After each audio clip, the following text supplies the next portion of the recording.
Okay, I think I'm back now. My God, this is annoying. I'm so sorry. Can you hear me now? And can you see my screen? Yeah, all Oh, good. Thank you. great. We can hear you and see your screen. Great. Okay, good. What I did was I opened the report generator before all of this didn't work. And creating a barcode, as I said, we can use an invoice. We do have all the information in an invoice that we need to create a barcode on an item. But we can also use delivery note if we like to scan the items, or the customers would like to use some kind of scanning for the items. So we can actually place a barcode wherever we would like it to be. I would like to make some price tags today with the barcode in. And for this, I can use a blank report or a simple report.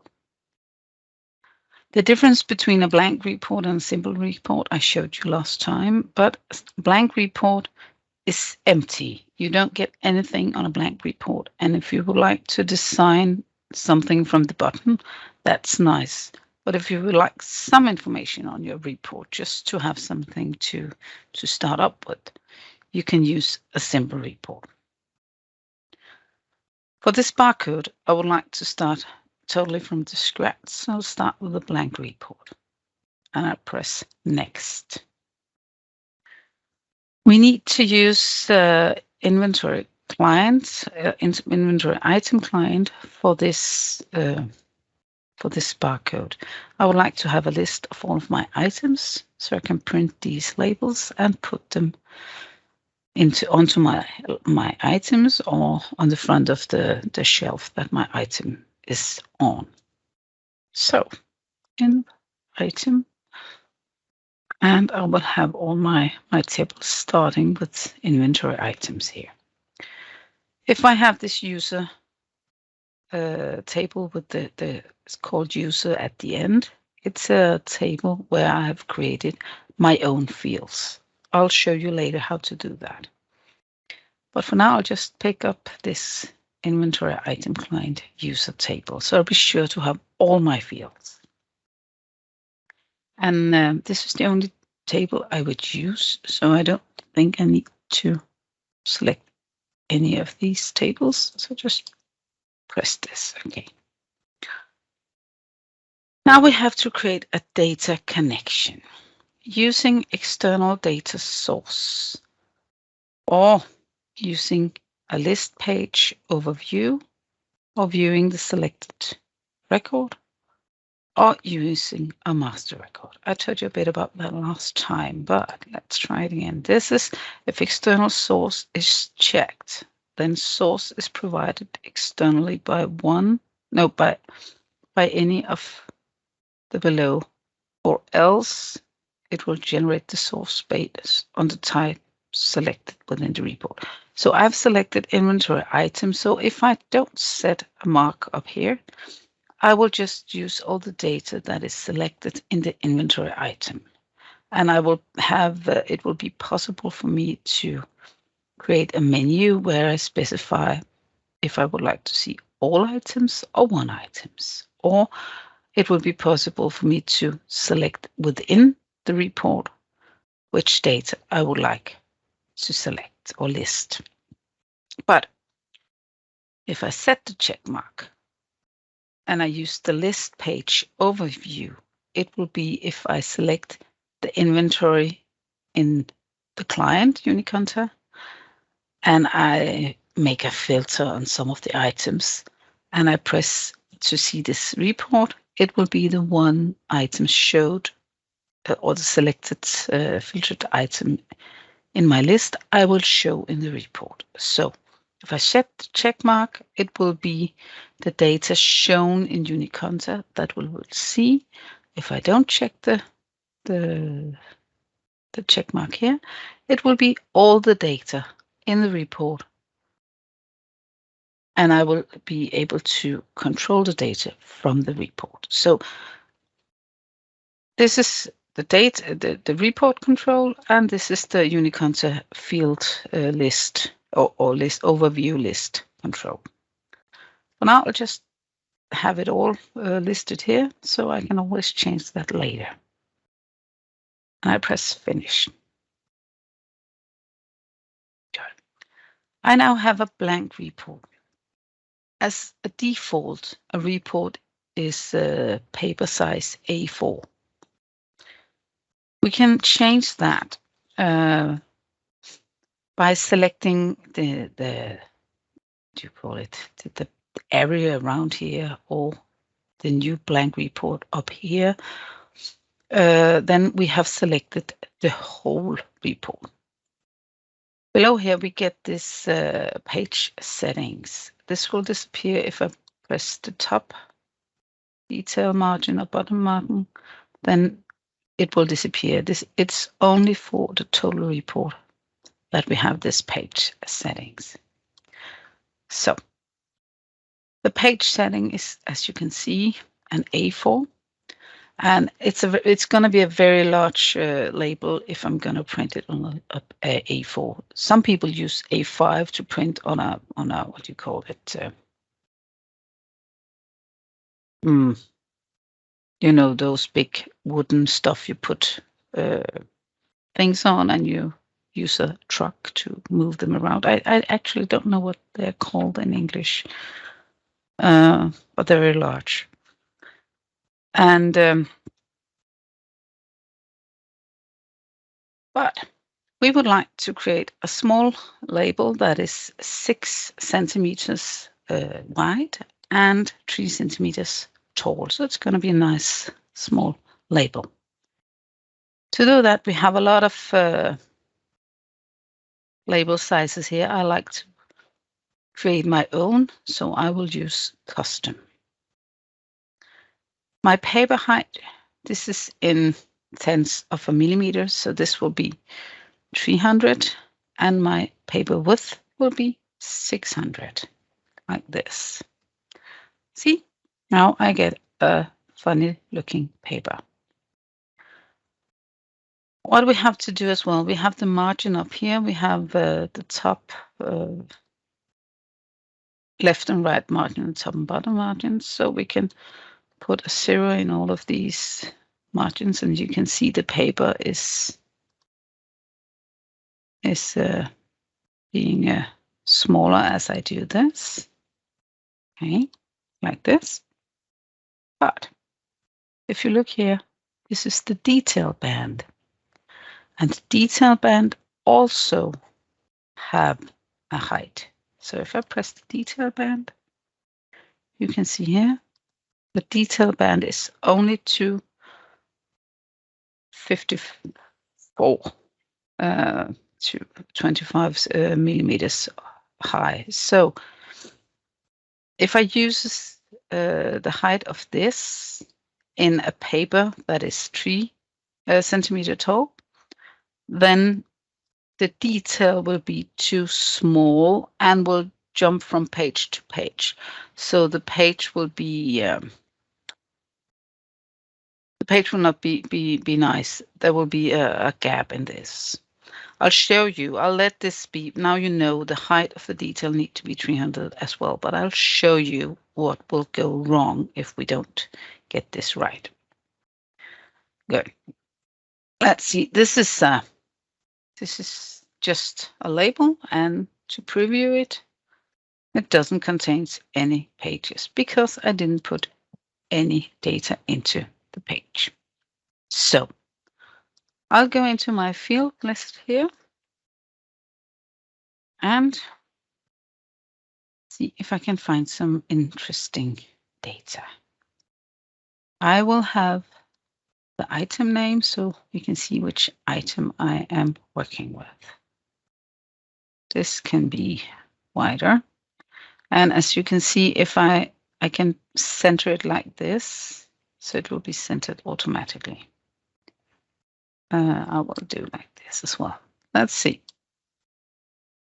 Now we have a label. Now you can see we have this this name, and this name is pressed longer to the top, and this should be on the third one, and it's pressed into this because our label is 300 high, but the detail is only 2.5. So it should be around here. And then the next name will be 2 centimeters, 0.54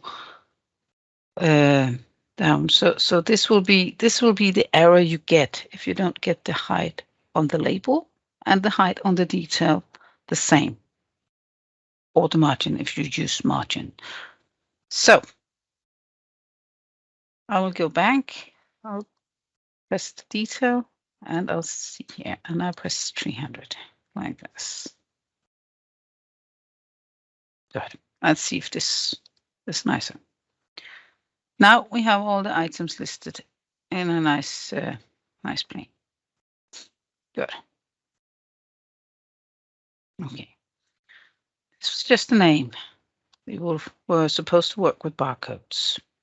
Here we have barcodes, and I can just drag it in here, and I can put it in the middle of my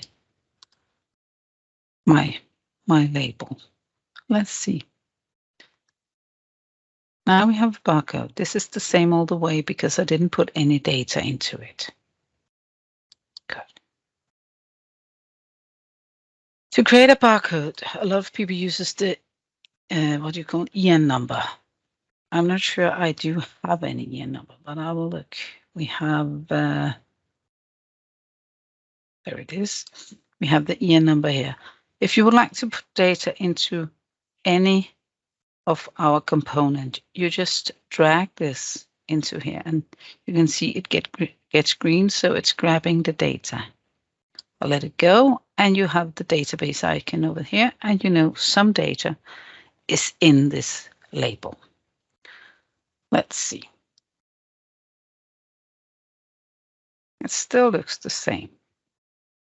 So what I will do now, I'll just go into my item and see if I do have any.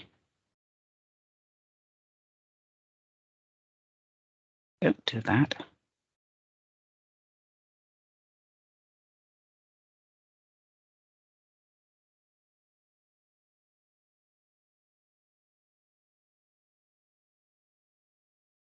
Well, I do have item numbers for the first articles I have here. So if I just select my desk, chair, etc., I do have items. So let's see.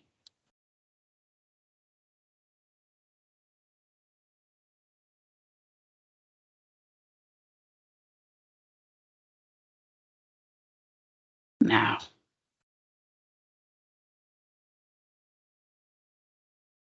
okay. If you would like these data to be sorted in another way, I'll show you that later, but just to show you how to do this. We can, let's see.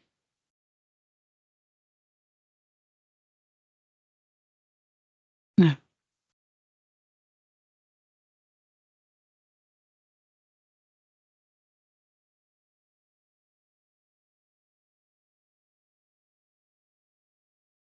And this is the filter string.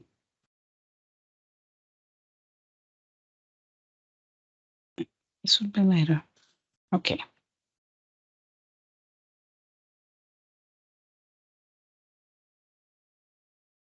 I'll just select the item name, starts with desk, like this. Let's see. Oh, it's too big.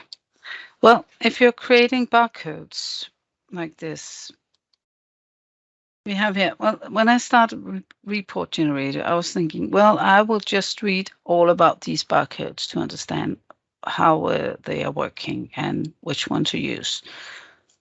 But all of these barcodes has its own specification. So I said, well, if you're going to use the barcode, you know which one you will use, and you can ask me if I can help you with this barcode. That will be fine, but I can't read all about them. So I stopped. And this is EN 128, and here we have EN 13. I think this is the one we're using in Denmark. Oh, I forgot. But let's just use this one. I know this one. Module is the size of how big we would like to show this. We can actually put a number in if we would like it to be different, like this. But we can also set auto modules, so it will fill in the size of the module that it's actually filling. Then we can show text for if we would like to show the EN number, we can show the text, or we could not show the text. For now, I'll show the text. Let's see. The desk. Now we have the desk, we have the number, and we have a long barcode. Good. I will remove the filter again up here. And we could say that EN, oh, this is not going there. EN is not blank. So we will only show the items that has an EN number. Good. And let's preview this. Now we have a lot of items, but we don't have them all. And you can see the number below here, and you can see the different pattern in the barcode. So it's actually working. Good.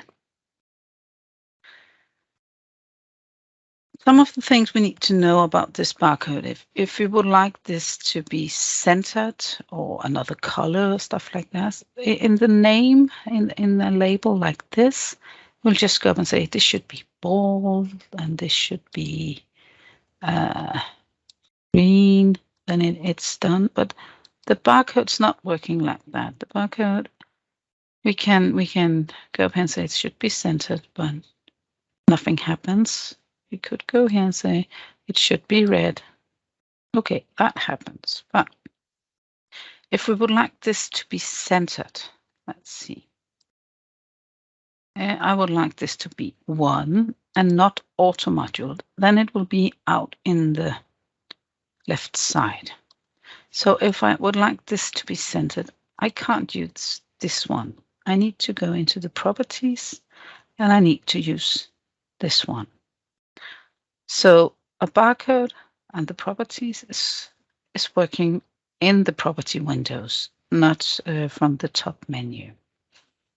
So let's see. Now we have the desk, chairs, and it's red. It's nice. What's this one is changing the text. Let's see. Okay. No. Okay. So I was thinking that the text will change only, but it didn't. So we have this nice, I think it's a green text up here and a blue or black text down here. And if we don't want the number to be shown below, I've seen in shops they do, but if you don't want it, then you can go into the report here and remove the text like this. So now we have a simple barcode. But if you would like this to be on a shelf and the customer would like to see the price or need to see the price to know if they're going to buy this one, you can also put on the sales price. Let's see, there it is. In here. And now we need to format this, because if we don't format the price, as you can see here, that will say 1622. Doesn't look like a price, it looks like a number of any kind. So I will go into the report, use the format number N2, and we will have this format shown below. Like this. And then we can have in front of this, we can put the, let's see, this one. So this is a format of our sales price one. Let's see. There. Now it looks more like a label that we can put on an item. And we can put this into the center. And now we have a price label.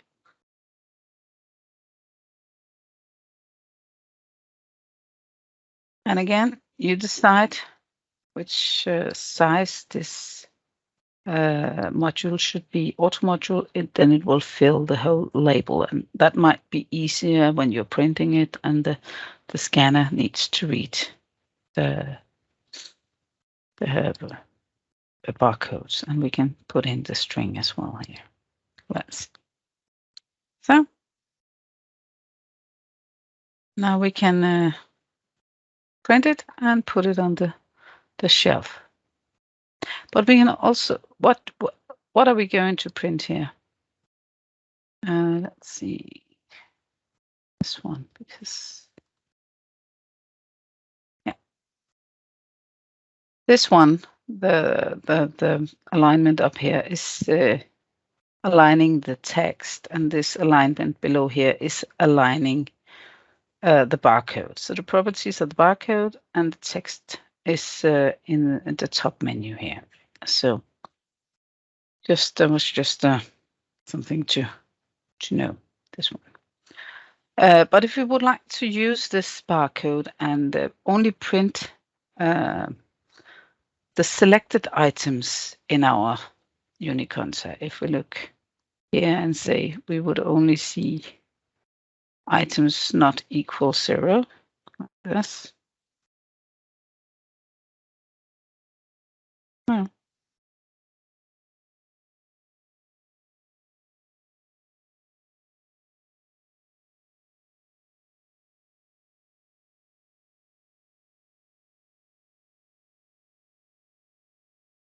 That won't work. Well, but I will show you how to create a menu in the item list. So I will go back to design and I will save this report. Barcodes. Run and edit and save.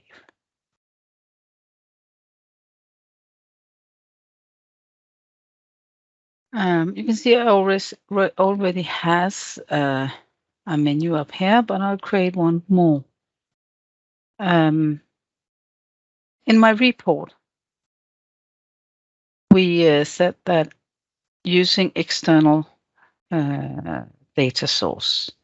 This means that I need to create a menu with either I'll show every data or I will show one data. If I put the check mark here, I will only be able to show everything or one thing. And if I need to use both, and I do like this, I need to create two reports, one with this checked and one with this checked. So up here, I only need to use one report, but I can call it twice with different kinds of arguments. So I'll try to use this. Good. Yeah, let's save it. Okay. In tools, we have this called menu. We have the main menu. This is the main menu we have out here. And this is the local menu that we have in our every page, every tab, every form we open, we have a local menu. So the main menu in here, you can edit the main menu, and you can see the main menu here. I'll show that, maybe show that later. But the local menu, this is the local menu, and in here, the control name, we do have all the possible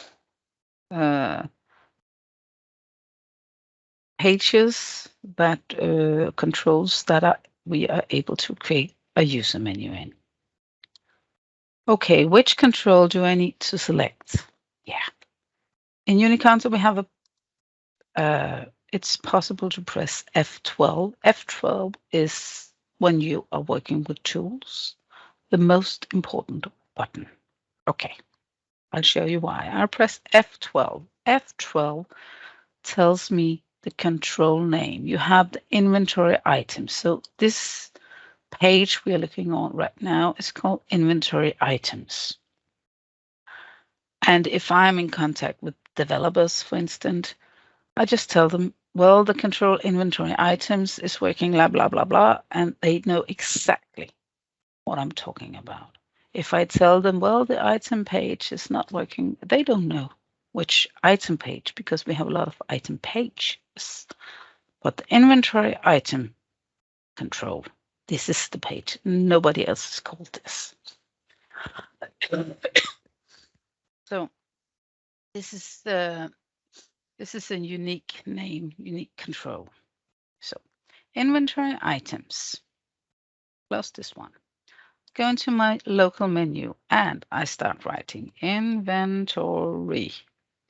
And then you can see if I just told them the inventory, they would find like all of these controls and they don't know which one I'm talking about. So I need to be specific. So inventory items, I have it here.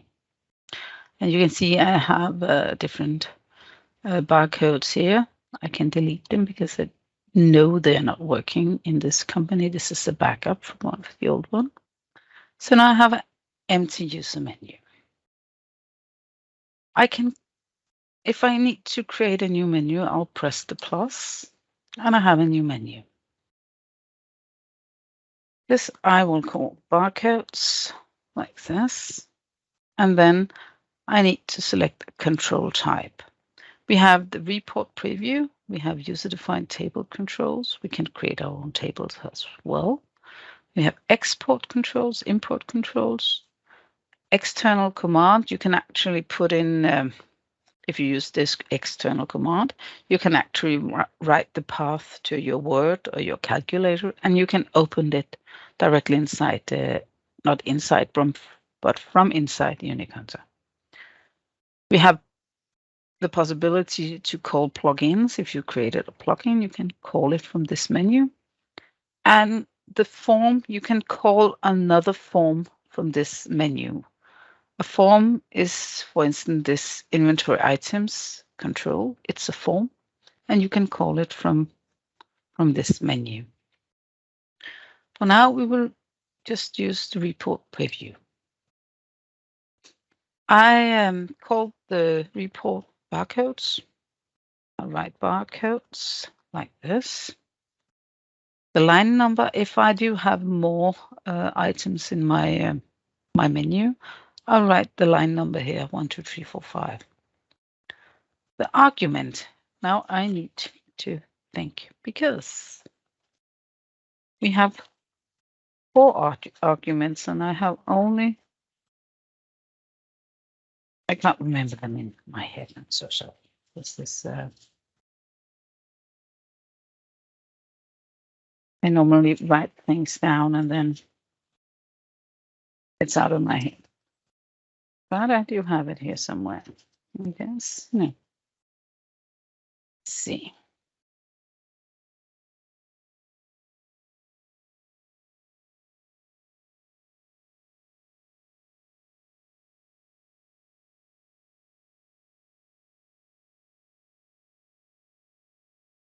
This is in Danish.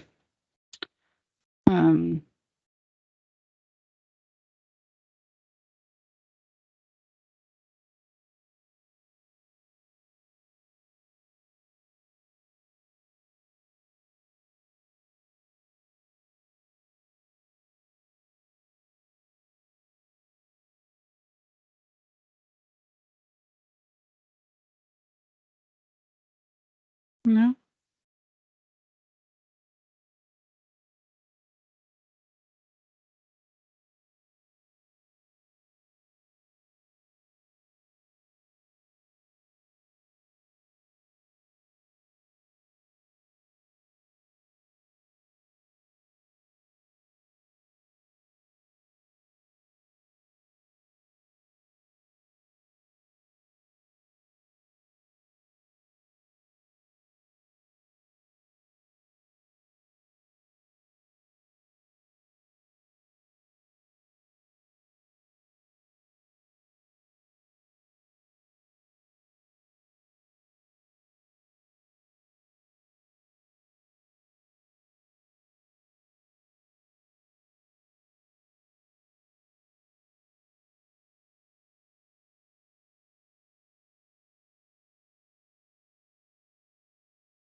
Okay.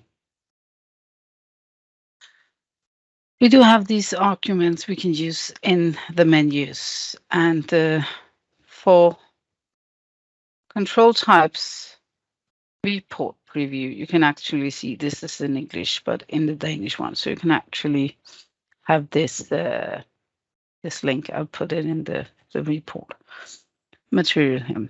But we have use current record. This is actually the same way that if we uses this one and say view the selected record. And then we have the master record. This is the same way if we use the master record. And let's see. And no source is used just to call everything, so and forms as well. Use current record, use master record, and use data source. Use data source is the data source that we selected inside the report. So this will be all inventory items. So how we do this is we are going to add, let's close this one, add this to the argument. So, oops, don't do that. Let's see.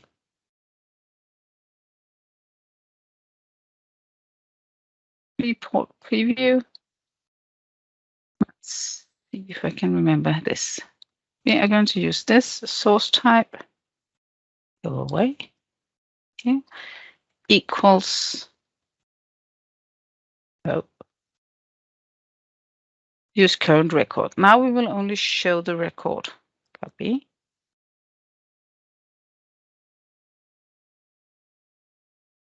That we will select barcodes. Let's see, only one. Like this. Source types equals use current record. So this will be the selected one that we will use. I'll just create one more, and I'll say here barcodes, or like this. And I'll just take this one, report, preview, control, and copy this, and see.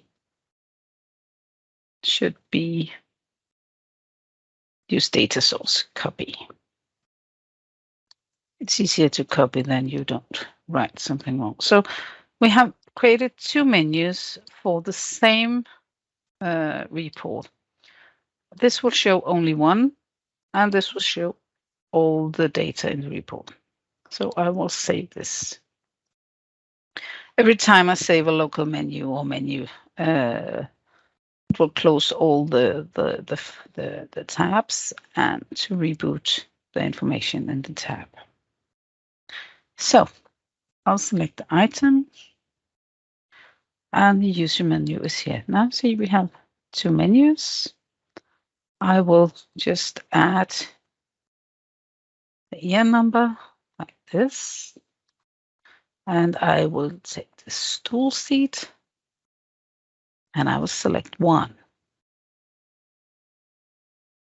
Now I get the stool seat. If I have selected the stool seats and I select all,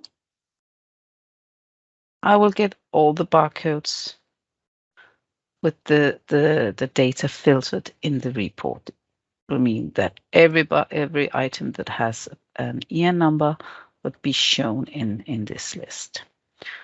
So this is the way to use a report with a filter inside and create two menus for the same report.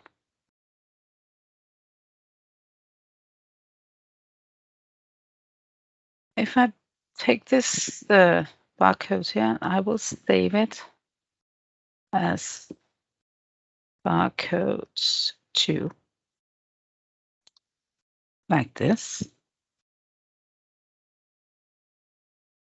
And I will go up into the modify and set a check mark here. Now we have the barcode 2, and we can view the selected record. This will only show one, and this will show the filter that we create in the report. So I will we'll start making the list page overview and say finished. I will remove the filter in the report. Yes. Let's see if it's gone. Yes, it is. I'll save it. Okay. And then I'll just preview my report. I have all of these items, and as you can see, these are not changing because they do not have EN numbers, but I have a lot of items. This is barcodes 2. Save it like this. And now I have these two menus. I'll create another one. Let's see, menu, local menu.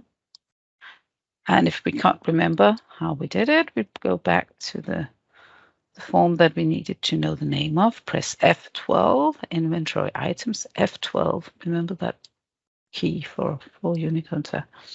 And inventory items. And it should be this one. Okay, we'll press this one. We'll say barcodes. Call it 2. Yes, barcodes 2. And now we don't need arguments because we put the arguments inside the report. So I'll save this one.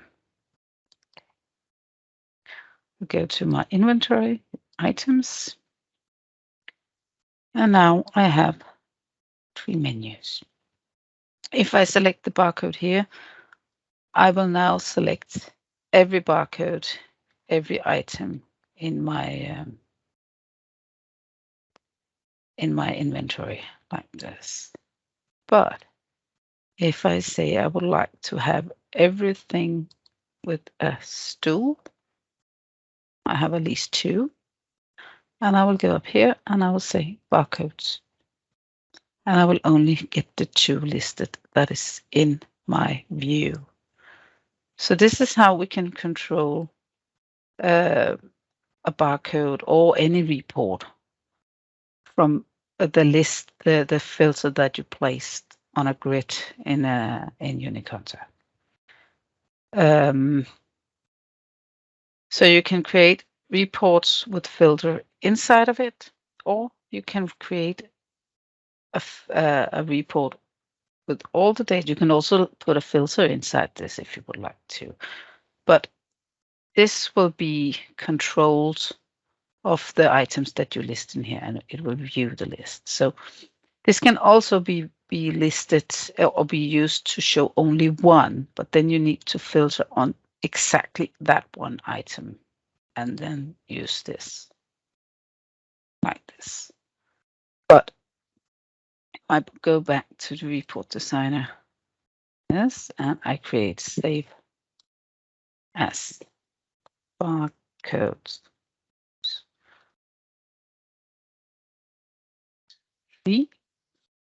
And I will do like this. Okay, and we did remove the filter, it's gone. And the modification, I would view the selected record like this. Finished and save. Good. And tools, local menu, inventory items. Oops. Add a menu, barcode tree, report. Oops. And of course, we could set this to be 1, this to be 2, this to be 3, and this to be 4. And I'll press save. Into the item. And now we can see we would like to have the sofa bed. And go up here, and I will only see the sofa bed. I'm missing an S. Right. Okay.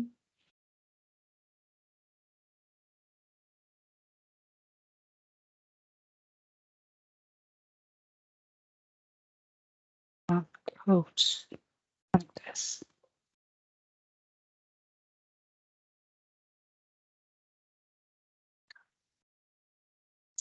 The floor lamp here. And good. I will only see the floor lamp. So these 4 menus, this barcode only 1 and this barcode 3 is actually showing the same result. All is, let's see if we create the dining room, and I'll select all. Oh, okay, this will select 1, but it will not be the correct one. There's no data in it. You can see that. So if you are going to make filters, you need to create the barcode to where you put the modification to be shown as the list page overview. So this works. Or else it will only show. Okay, let's see. This was also wrong because there were no.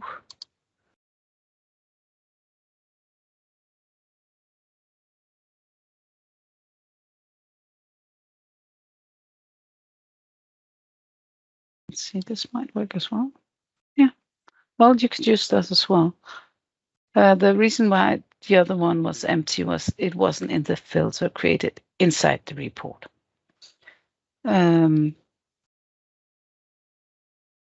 So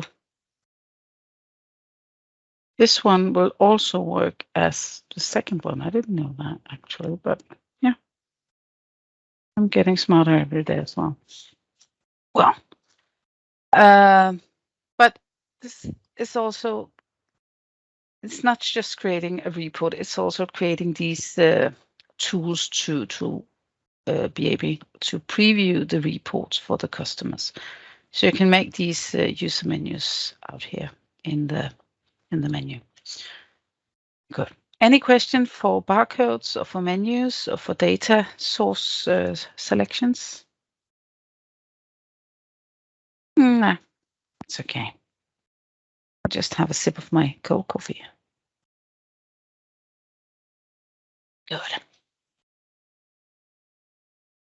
Okay, now we're going to make a report with group and sorting. This was the barcode. Let's close this one. Below here we have an area called group and sort. When I'm creating normal simple reports, I'll just do like this because then I have more space to work with or work within, but I can also, for now, I need to work with this one. So we need to create a group and sort. For this part, I would like to use a new report. I would like to use a simple report. I would like to have some data to work with, have a setting so I don't need to put it all up and have it to look nice. I would like something to start with. So I will use, let's see. I would use the inventory item client again. This is not working. Invent item. There we go. I would use the inventory inv item client users because then I have all my my fields as well. I might use them, I don't know. But then we're on the safe side and we don't need to chase that later. And I'll click next. What I need in my report here is I need my item number, I need my item name, I need my cost price. Let's see. It's here. And I need my sales price and I need in stock physically. Let's see. Financially, and then we need, it's gone. Okay, I can press F, a control F in here, and I can actually search for in stock. Let's see. No, I can, that's too much. Thanks. Okay. Then I have in stock physically. Like this. Okay. Then I press the black arrow here, and I have the inventory number, or the item number, the item name, cost price, sales price, and in stock. Great. Let's press next. We have here a possibility to modify the default style. I never use it. I always create my own styles afterwards. So I just press next. If you are creating a report that needs to be printed on a special printer, it could be a label printer, it could be a special printer on the warehouse or a special printer in the office, then you can select the printer here, just the printer that is added to the special computer, or a location printer where you put in the details about the printer. So I'll just select my local printer, this one. Then I press next. And again, we need to make sure that we are selecting the data that we want to show. So I will just let it be the external or use the data in my report for now. And I'll press finished. Good. Now I have created a report. This was simple, and actually if you just need a report to show something simple and easy, this is a quick way to do it. So let's preview this report. Okay, I have a lot of numbers and I have a lot of items and cost price and sales price and how many in stock. Okay, so this is very nice, but I would actually like to order this in item groups. So I'll list the groups, and then I have the items in the group and so on. Okay. I can, for this purpose, I can use the group and sort. So I can go down here and I can look into which fields do I have in my report. I would like to group on actually group. So I'll find group. We have the group here. This, I know this is my group, item group, like this. If you saw what I did, I had when I pressed the group here, it inserted a group header up here. This is the band that is working for us now. So now we're back to the kind of band that we had last time as well. The band is important to understand the report, the building of the report.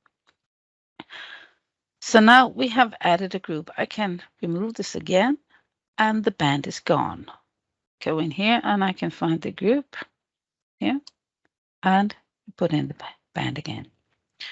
If we look at the field below here in the group sort area, we have the possibility to sort on this group. We like it to be ascending. It looks nice. We can show the header. This is the header. A group like this only exists if we have a header. If I remove this check mark, the group will disappear. You can see it's gone. Okay, I can get it back like this. So it's not totally gone, but it needs to have a header or a footer. You see, now I have a header and a footer. The footer will be below this detail band that we have here. The detail band is the one that's just looping all the information that we added into the report from the field list from the inventory item client user. This is our main table that is listed in here.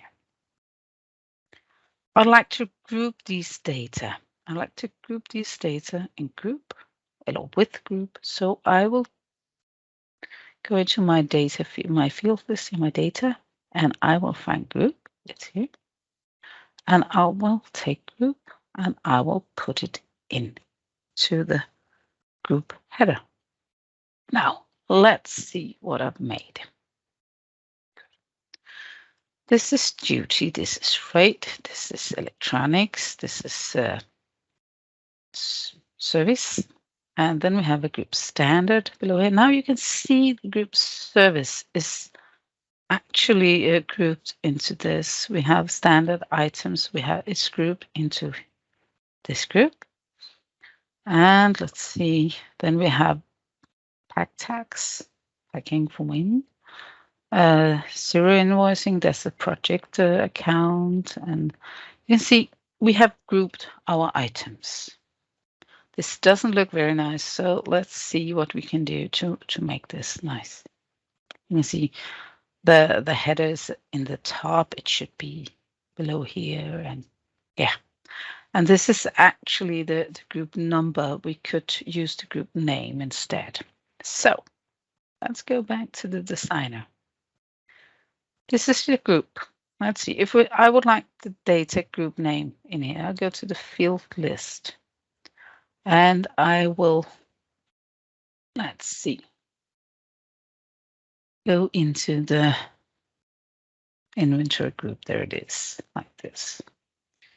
And here we have the group, but we also have the name. So I'll grab the name and I'll just place it directly inside this field. And let's see. Now we have duty, freight, electronic equipment, service, not in stock, and like this. Still not beautiful, but we have this data and it's easy and quick to just sort it and drag it into the report. Okay. I'll just make this a bit wider. We can make it bold. We might make it a bit bigger like this. Okay, now we have this menu. I would like this to be placed on top of this. So I will grab this and I can see now it's all selected. And I will drag it down here. And this looks nice. And I will try to preview my report. Now you can see it's duty, it's freight. And we have actually quick and easy made a report that is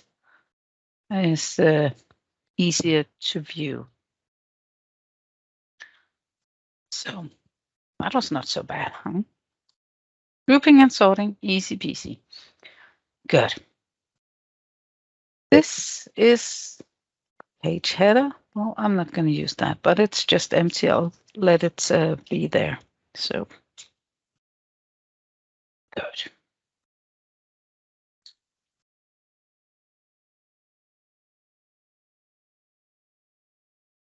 Good, good, good. Now we can create some, let's see, what could we create? We could create,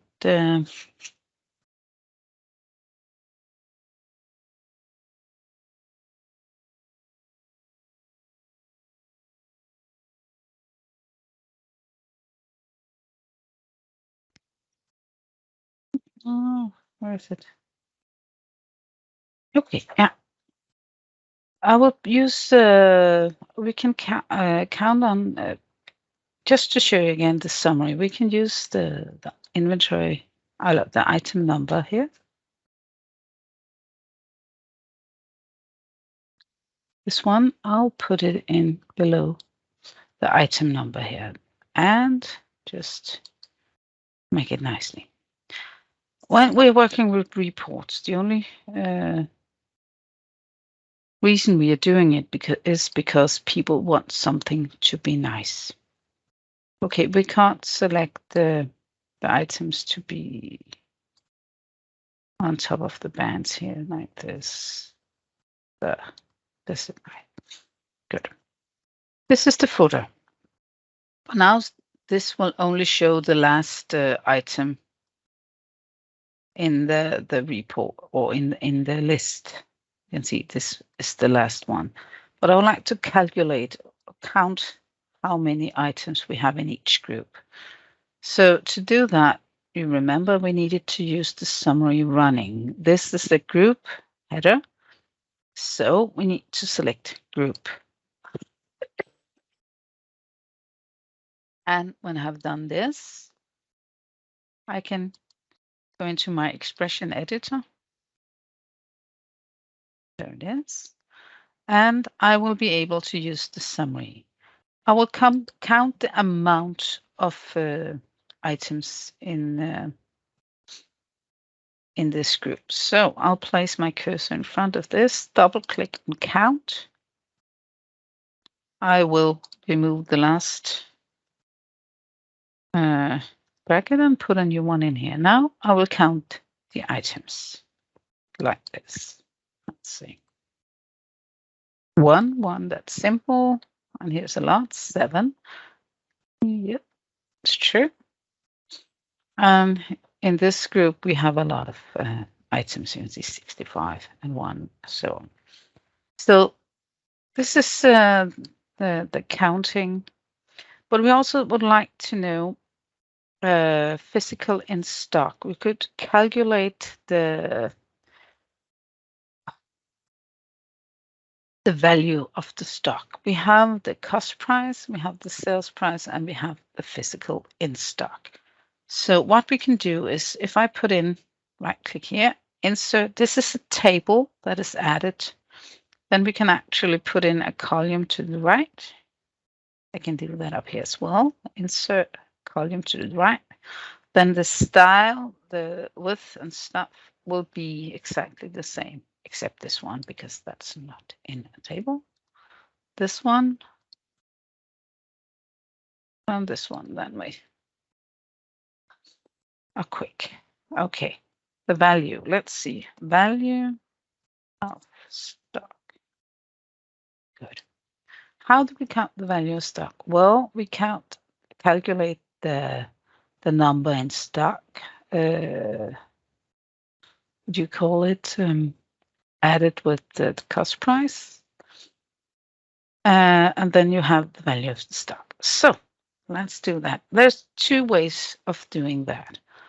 First one is actually, let's see if I can add this one. There it is. First one is that I can go in and say cost price added with in stock physically, like this. Say OK. Let's see. And this is 0. Okay, here we have in stock physically. Well, That's not good having a minus in the inventory, but well, I haven't been buying stuff into my inventory yet. I have some batches. I have a lot of batches here. So I have, let's see, where's the cost price? This is the cost price, and 650, and we have 5,300. So this is probably correct. This is the value of our inventory. Good. This is one way of calculating the value of the inventory.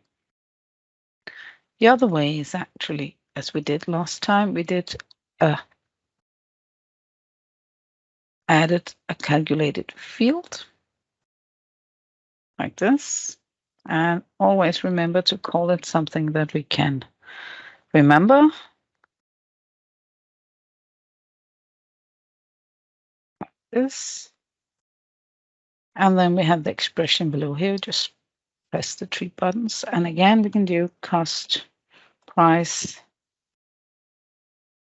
times in stock, basically, like this.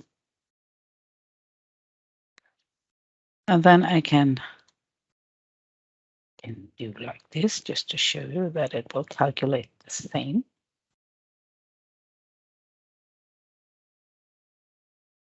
It is.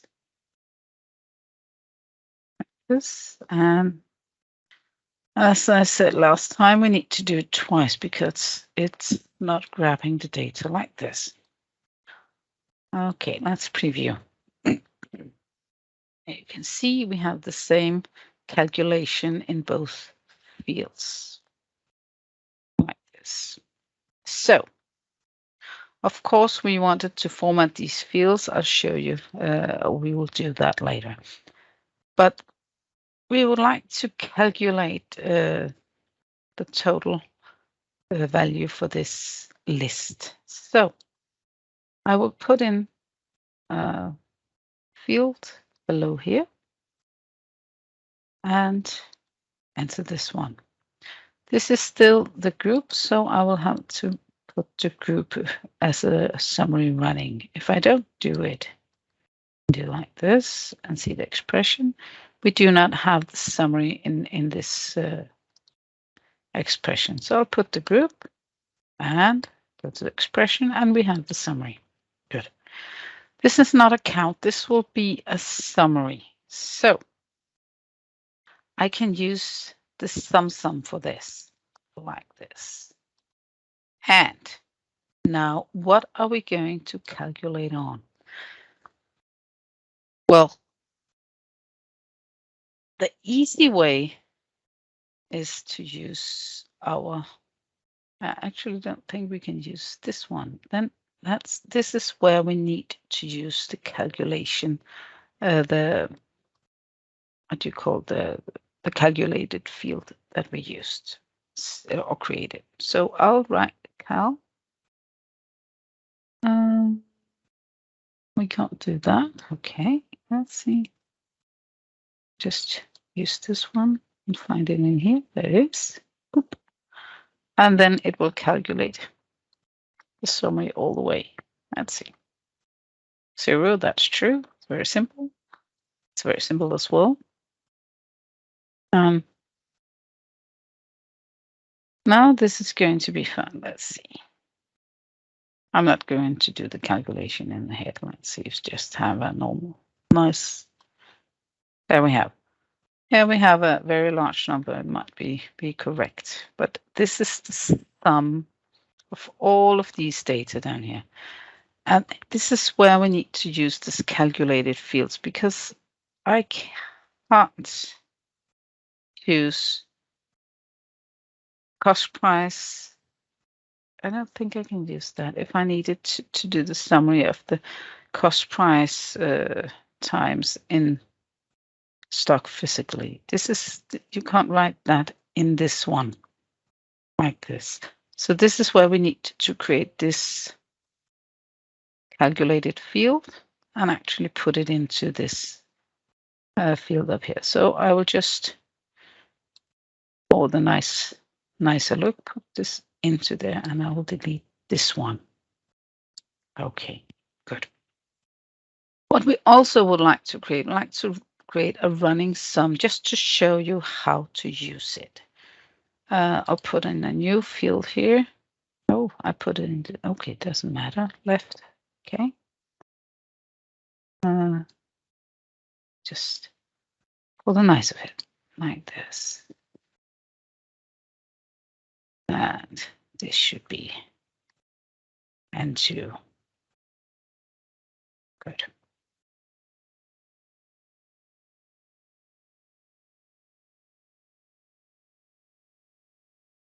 So this field should be the running sum.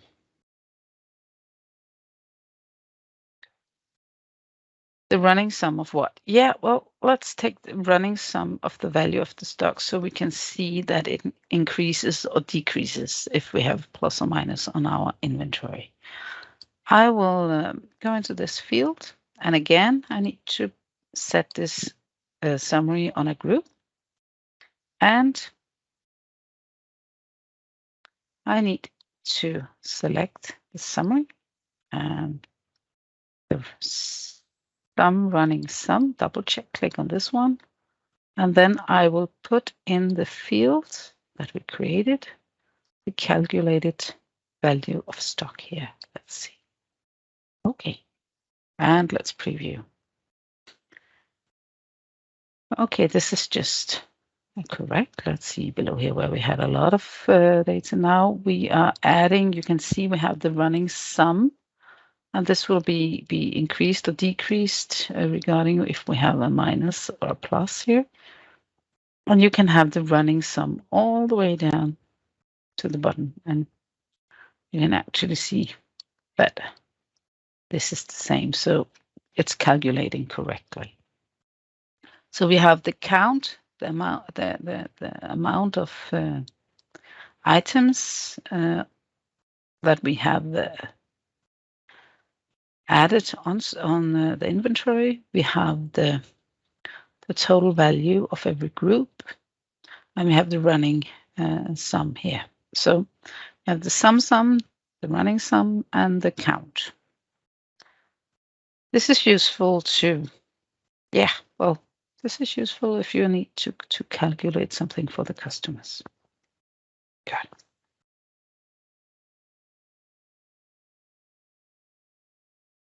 Let's see if we have more about that. Do you have any questions or any challengings you would like to share with me in this this listing of data and grouping? No? Yes. Yes? A question. Yeah.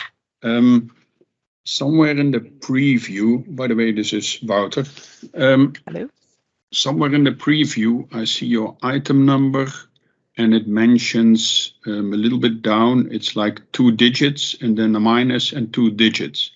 And if you scroll down, is this a text field or a number field? The inventory item number. No, the item number is always a text field. It's How a you text can field. Yes. But if you scroll down, maybe I'm mistaken, but yeah, here, shouldn't it be filtering, putting, oh, you use 0, 1, so you don't put, yeah, sorry, just answered my own question. Great, yeah. Excellent. But, yeah. Well, sometimes in the office, somebody has a question and they ask me, and you know, when you say it out loud, you just know that, okay, the answer is right here. So great. The answer is the preceding 0 after the minus. Yeah. That's it. Thank you. Okay, you're welcome. If you're in doubt of which type the data is, you can always go into the field list, and then this was the item number. You can see here the item number, and we have the AB. So this is the string, a text, a string, and the item name as well. And in stock, you can see here we have 1, 2. So this is And 1.2, this is what do you call it? A double. So this is a doubled field. These check marks here is actually, as I say, a check mark. And what do you have here? This is a decimal. This is 1, 2 without a point in the middle. So this is an integer. So this is how you can see the different kinds of data types. Country of origin, this is a drop-down field, so it's actually something that is programmed directly into the field or the Uniconta. And this is my function, my own created one. Yeah. So you can see the data types in here, how it is built. If you're in doubt, good. Okay, this was the group, the grouping and the sorting. Do you need a fresh cup of coffee? 10 minutes, 15 minutes, or you just want to go on? No, coffee's fine. Coffee's fine. 15 minutes? Yeah. Yeah, great. I'll see you back in 15 minutes. Okay, right. Well, is everybody back? I hope so. Yes, we are all here. Oh, we are. Great. Let's see.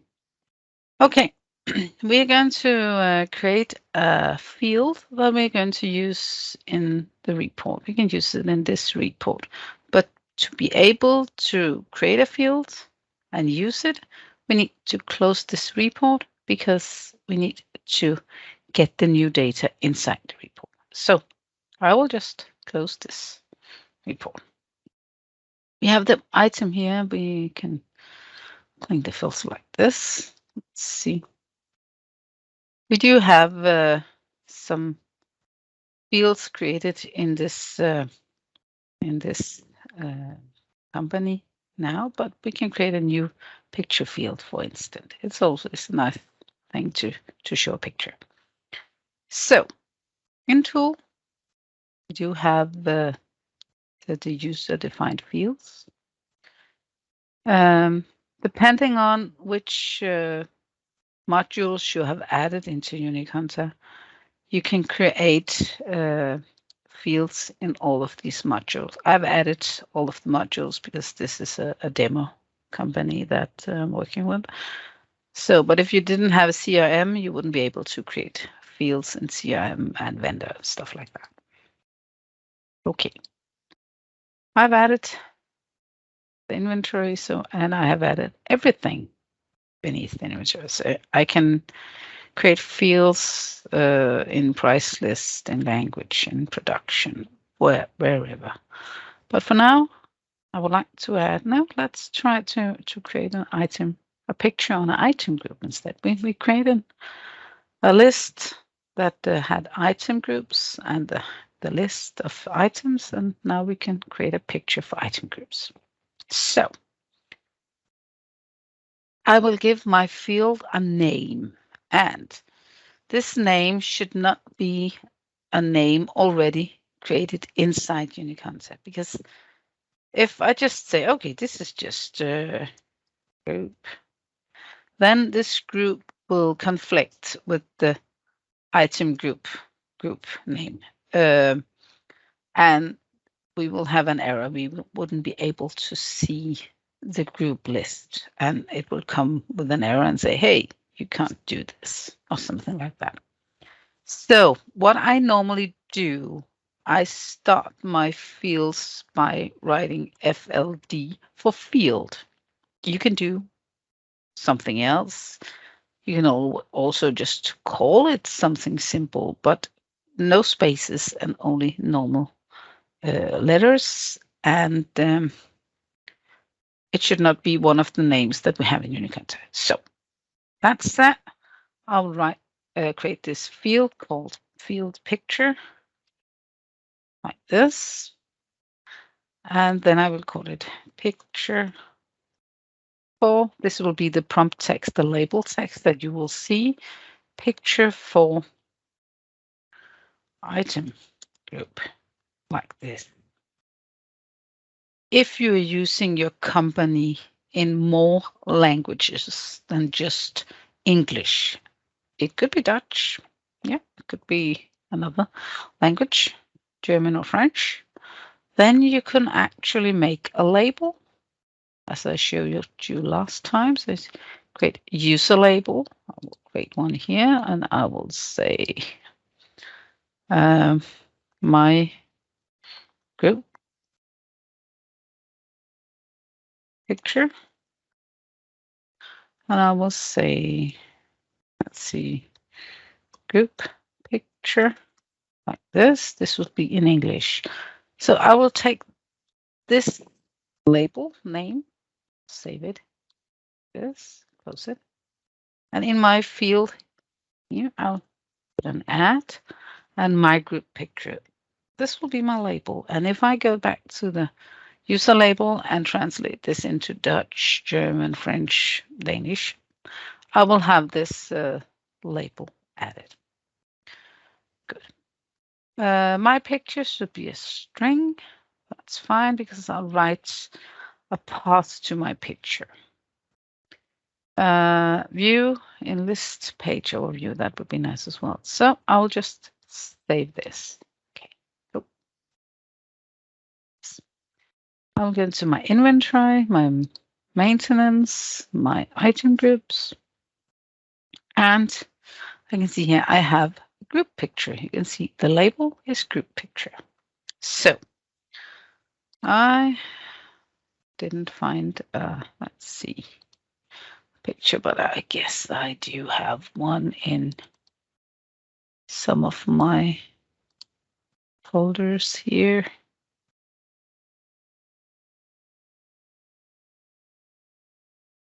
There it is.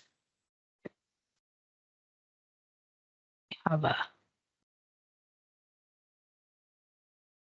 a logo. Let's see. I will just have the location. It's a very long one, but it doesn't matter right now. And I'll put it into my Judy.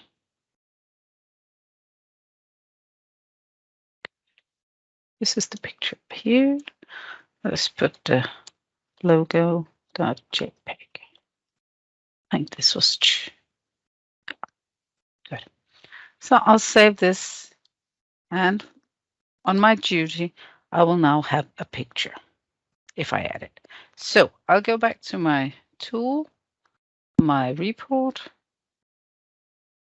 and the one I made was, where is it? Other reports. I called it group and sort. So I'll edit this report like this. And this was the one we made before. We have the preview, the duty, the freight, etc. And now I would like a picture. Let's see. So I'll add a picture just as I did last time. Where is it? It's up here.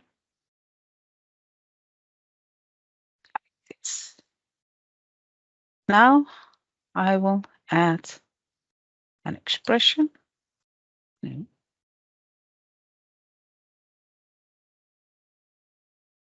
I will add, I'll add an expressions below here, and I will find my fields for the category group ref.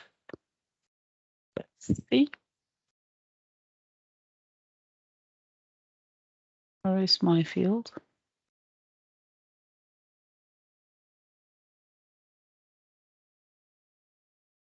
It's actually not here. Oh, it's in the inventory group, sorry. And we have my group picture. Also here you can see we have the label added. So I'll double click and press OK. Now this is very exciting. It's not always working in the preview, but let's see. Oh, it did. We do have the picture here, the report generated picture for the duty. So we can add a field add a path, and just put a picture inside of a picture control and add the path in here, and we can have a picture on this duty. So this was how to create fields in Uniconta and put in the data into report. If you create the field while this report designer is open, you need to close it to collect the new fields like this. Okay, good. Any question about the user-defined fields? It's actually pretty simple to use and very quick to set up, as you can see. So, good. Now I will create a new quick report to show you parameters. We do have something in the field list here called parameters. There it is. This is something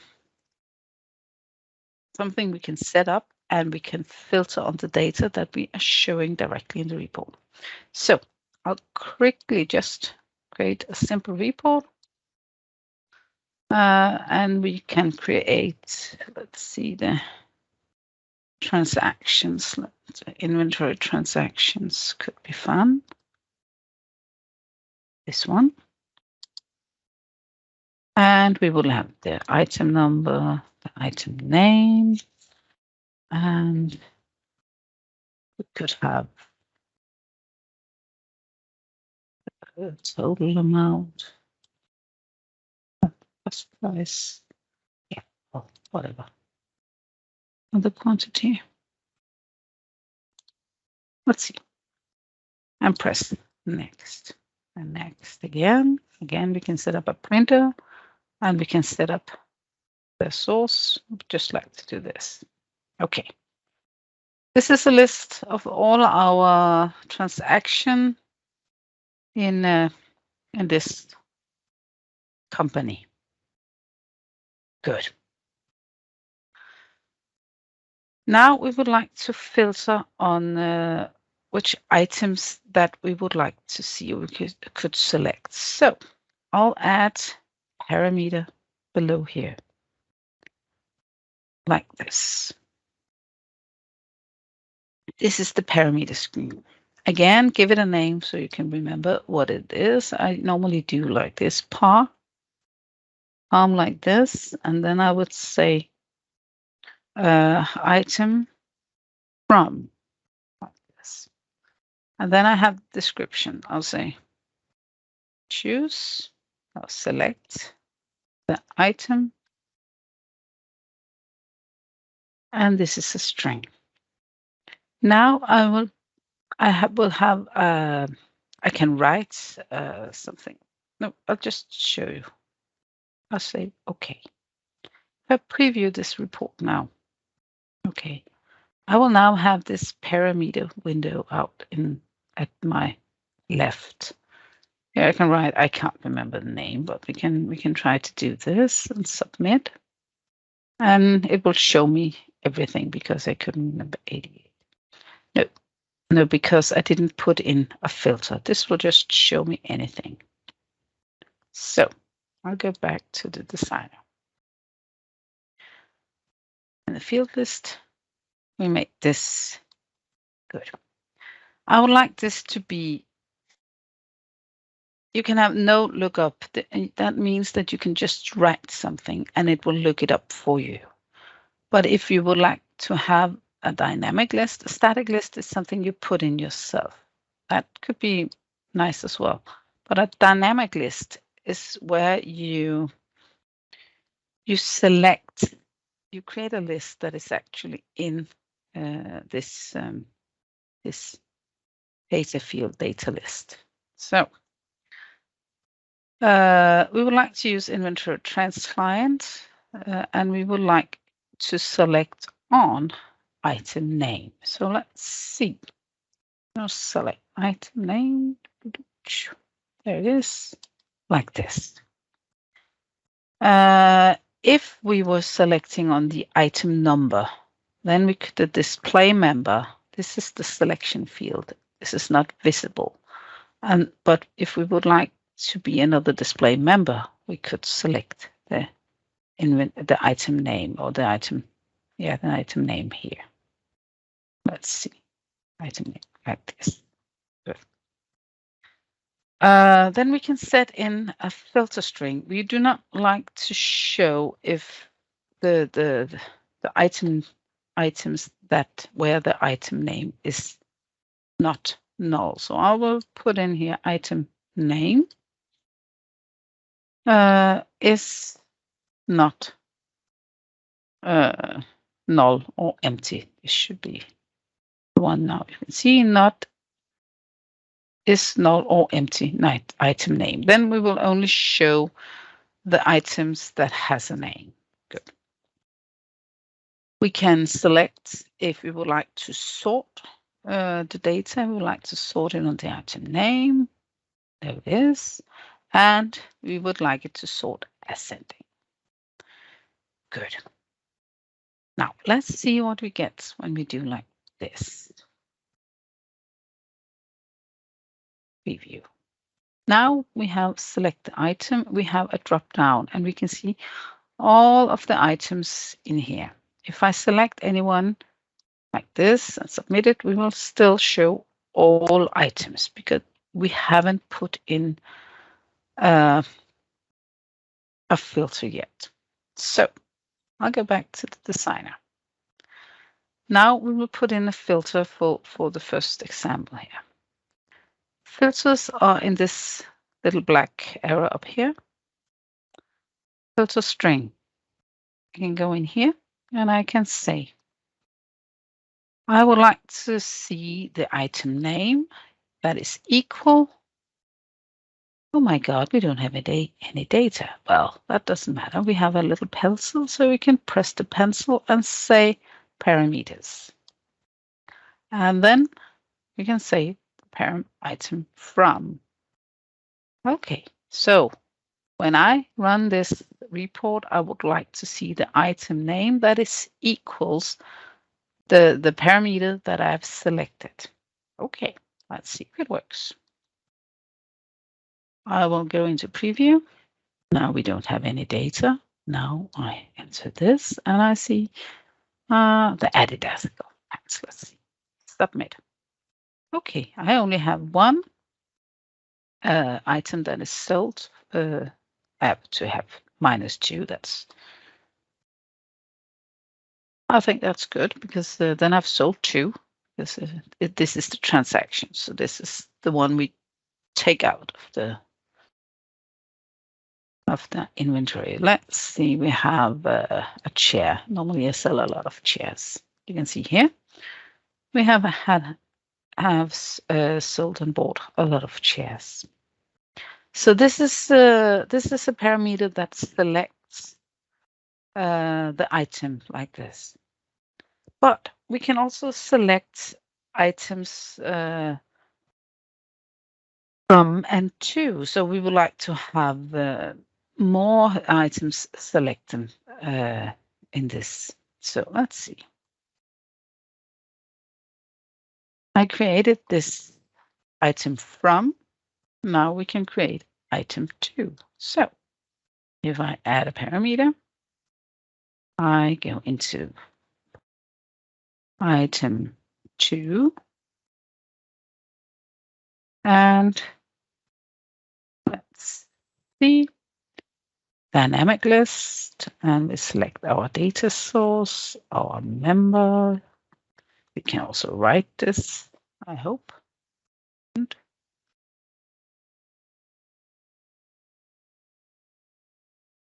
item name, display. No, it won't.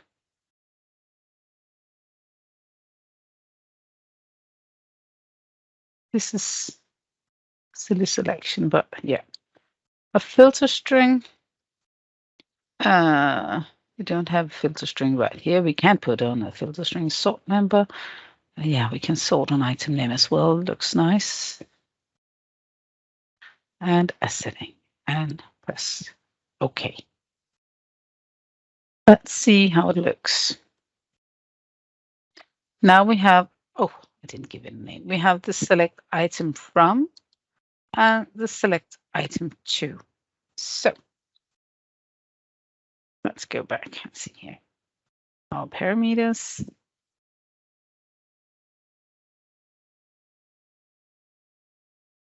I set this select the item. Select the end item like this. Okay. Now I will have to add some more data into our filter. Let's see.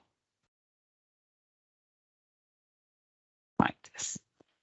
In this filter, we only say item is equal the first item. Now we would like it to be in between. So interval between values. So item name should be in between, and we need to select the parameter. We need to say from, and we need to select parameters, and we need to select the two. So, okay. Let's preview, see if it works. I would like to see the backrest. I would like it to be listed under the milk. So I submit, and I get my milk batch. This is selected in the,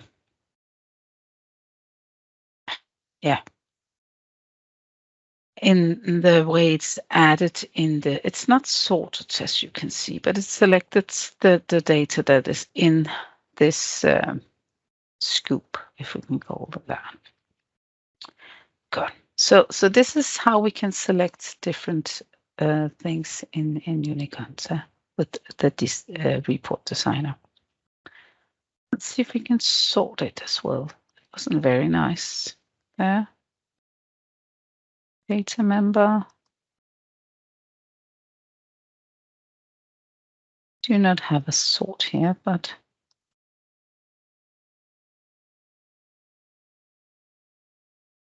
no. I'm not sure if we can. Oh, we might be able to sort it. No, didn't. No sorting. So this is probably added by the date that is the transaction is listed here. I didn't put in the date. It should have done that, of course. But this is how we built a selection like this. What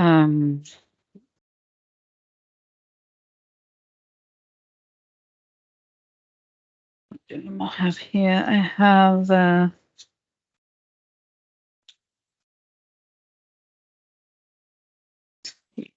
yeah, I will also show you the data because a date, because that's a bit different to select. We have the item number in here. I'll just put in the date in front of this. Insert a list to the left and insert a list to the left. If you have created a table like this, you can actually right-click on this one and you can convert it into labels. And also the other way around, you can actually select these and you can, let's see. No, not that way. I think you can convert it into a table as well. But if you would like the labels to be split, you can convert it into, or the tables to be split into labels. You can do that. And then it will be single labels that you can move around. So that's actually nice. Okay, I'll just put the date in here.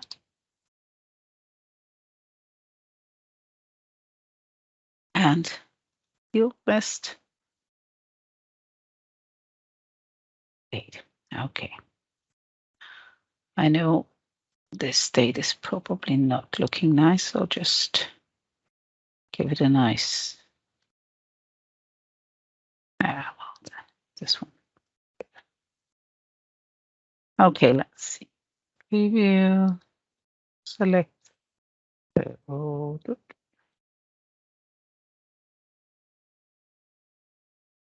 Oh,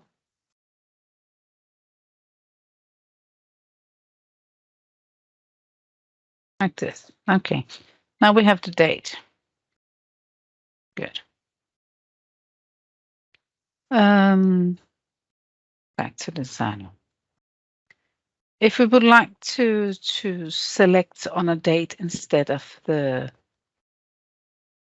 item name that we created here, I'll have to create a parameter that selected the date as well. Date from.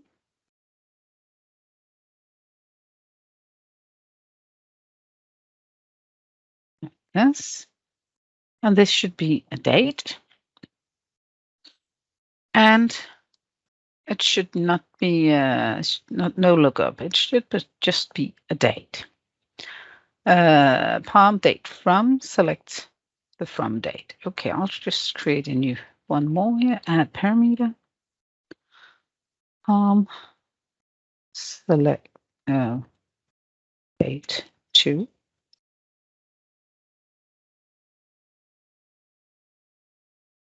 No, 2 date. Yes, this should also be a date. Okay. Let's see how this looks. Preview. Now we have select the date from and select to date. We can write that nicely. And this will start the January 001. This is not very nice. So we can create this, we can give it an expression so it will actually start the first of the month, for instance. And the select to date could be today's date. So select the from date and let's see. And select the to date. I'm just going to do this. The to date like this. Good. The from date. Yeah, the from date should be the first of this month, for instance. We can create an expression below here like this. And here we have these date formats here. So the first of this month should be, let's see, I normally turn this around. So I'm going to write the first like this. This is the first. And I'm going to write this. No, we do like this in the format. Then we are going to set a plus to add the month. So get month. Let's see, month there. And then we have this now. That is returning the current system date and time. So we have the first of the month, and we're going to put in a plus, and then we're going to get year, and this is also going to be now. So, but let's see, we are missing this, like this, and a plus. Okay. This is how we say the first of this month and this year. So let's see if it works. Good. Okay. And I will preview this. And we'll have the 12th of the 1st. This is American date, so they will switch this around. So we will have to change this again. The palm from date. And this one below here. So I will take this and put it in here. Like this. Oh, I'll say okay and preview. Okay, now you can see the 1st of the 12th will be our start date. This is it's more smart than this, right? So we can do like this. We can format the date as we would like it to look like there.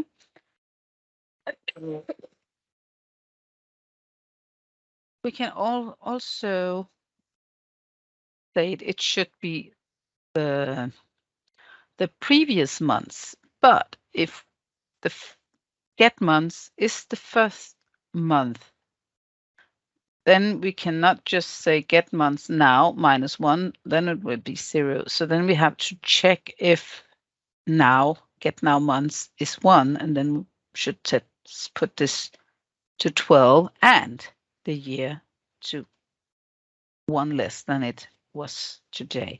So it's a bit more difficult, but it's also possible to go back 3 months if that's what we would like to do. But for now, I'll just put this in here. The next one, the to date, is also this silly one. Then we can go into the expression, and we can actually put now, now, like this. And then this will be today's date. So I can go in and I can say, okay, I'd like to have my data submitted and see the transactions between these 2 days. This is not working now, so I won't press submit because we have put the filter on these 2 fields up here. So I will go back and I will put in, I can either delete this one and create the other one, or I can add the between date here. So let's see. I will add, it should be, the date should be between, and then we need to select this palm again, the from date, and the parameter here, come on.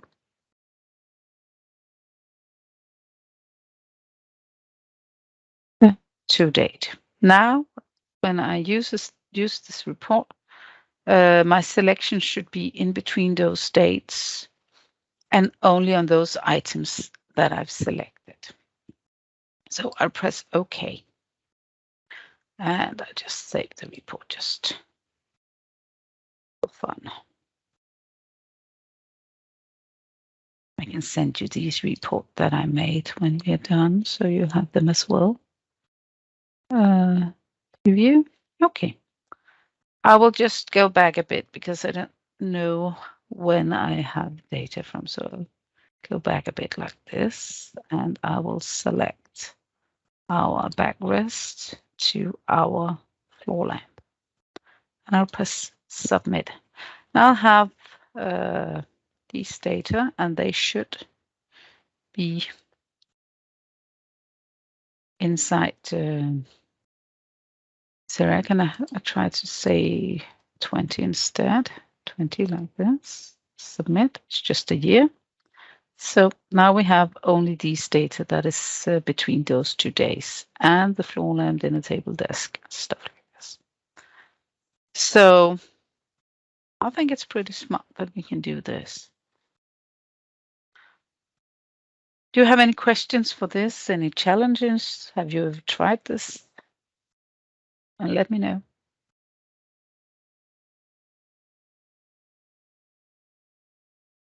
You're all sleeping. Yeah. Okay, let's see. What more can we do here? No, not sleeping. Not sleeping great. No, I know. No, I don't. I actually don't know, but I hope not. You only can get this report only through Report Designer. No. I'll show you. We can. This okay. This is. I called it parameters. I can actually. This report, because it is created with the source directly in it, I can actually call this report wherever I want this to be called. So let's put it on the general ledger parameters, it's called. So I'll just have my tools, my menu, my main menu. a general ledger. Let's put in a report in here.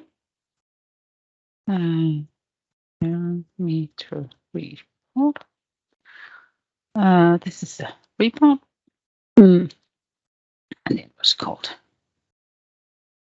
parameters. And I won't put any argument. I'll just have it in line 1, so it'd be all in the top of the general ledger. Let's save like this. And general ledger, parameter report. Let's see. Now we have nothing, and we can select the backrest, and the floor lamp, and the 20th, and submit. And we'll have this report. And this report can also be grouped and sorted as we did in the last assignment, and you can mix it as you would like it to do. And these parameters out here will make sure that you get the filtered items that you would like. So you can use it like here. If you have created the report using the list page, you would need to select this item list from the item, from the inventory item. But because we didn't use this, the data is saved directly in the report, or is selected directly in the report. It's not saved. And you can actually put a parameter report beneath the general ledger. Makes no sense, but you can. More questions?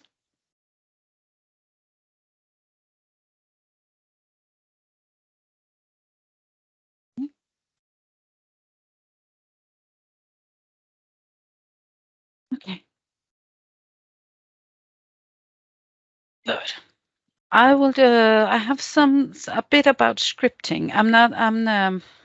I'm old. I'm an old programmer. I'm an old developer. My education was a developer for a long time ago, and but I've always been developing in Visual Basic, not in C#. So I'm not so strong in coding in C#. I can read it and I can copy paste from Google. So I normally don't teach in script, but I know how to do it in Report Generator, and I will show you how it works. So if you're a great C# programmer, you can use it. Good. I will close this one. We're not going to use this anymore. Only if you have questions, we can always open it again. I'll create an invoice just to show you some of these scripts.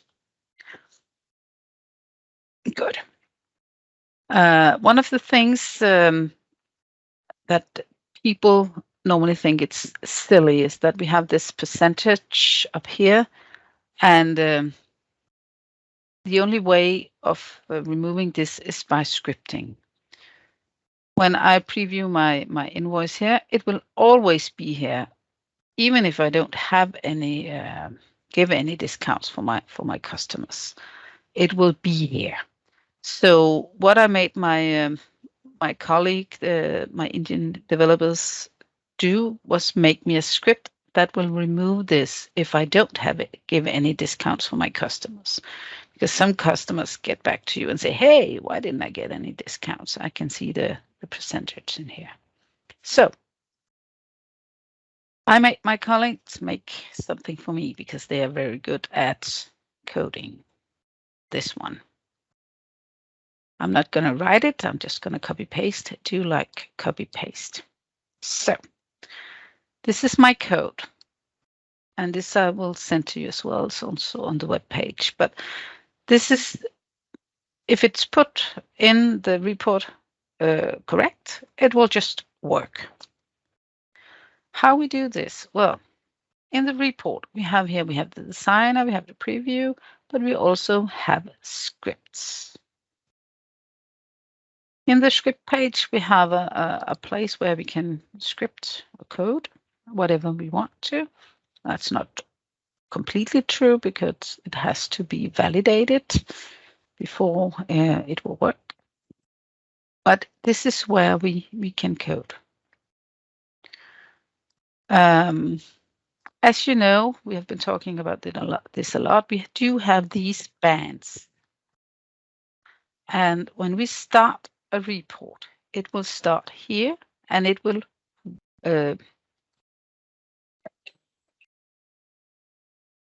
write the report and execute the report from the top all the way to the bottom. So if you place a script in the bottom, it will not work on the top. So what we need to do, let's see the script. Private void page header before print. We always want to do something before print. This is a report. It's not a dynamic page or anything. This is as soon as it's been shown on the screen, it's dead. There's no more function in it. It's just a dead static page. So before print, we would like to do something in this report, always before print. And this should be put on the page header because the page header is read before the rest of the report. So in the page header, we need to do something. And also, percentage is placed in the page header. So what I need to do is I will press the page header. I will go into the script like this. I can see the control here is selected the page header. If I was anywhere else in the report, if I had marked the debtor name, for instance, I would be able to select the page header myself. What we need to do, well, normally I just take this script, mark it, copy it, and put it directly into my script page. That's not enough because we need to to select the page and the script together. So the page header here is correct, but we need to select the event before print like this. Now these two control and the events is collected together with the script, and this will work. We can validate, and we say, oh my God, something is wrong. Let's see the label discount does not exist in the current context. Okay. Well, I know that they have changed something. So let's see. They have changed the label to this. I will just take this name, copy it, and I will, yeah, now you can see I pressed a preview and we get this error. So I will go into script instead. Here it is. So this is my my label, and they have changed the name for it. So I'll just put in the new label. I'll try to, yes, now it's validated. Okay, I'll show you how it works and I will try to describe what it's doing. Now you can see the discount is not showing. Good. This is before print. It will do this. It will go into the debtor info, the table debtor client, and it will set a discount percentage to false. That's just a Boolean, so it be set to false. If the source that we put into here, the current debtor info, if the source here is different from null, we will proceed and we will find the inventory lines that we will put into, that we'll take from this data model, invoice trans invoice. Put it into this variable called invoice lines. And then we will run through every line in this invoice line. And if in one of these lines, the discount percentage is different from null, then we will set this Boolean we put up here to false. We will set it to true. And if the discount percentage exists is true, then we will put the label to be visible, or else we'll put the discount label to be false, and it won't show up in the report as I showed you here. Now it's gone. So this is a script that I'll send you the script so you can use it in your own reports. I will change this in the scripts as well, so you will have the correct one, and or else you know that this is the name of the discount label, and you will have to copy the name into the script. Okay, good. This is yeah, well, I've sent it to almost every partner in Denmark, so it's useful for them to have. What we can do in here as well is that we can, let's see, I have a lot of examples here. I'll show you some of them.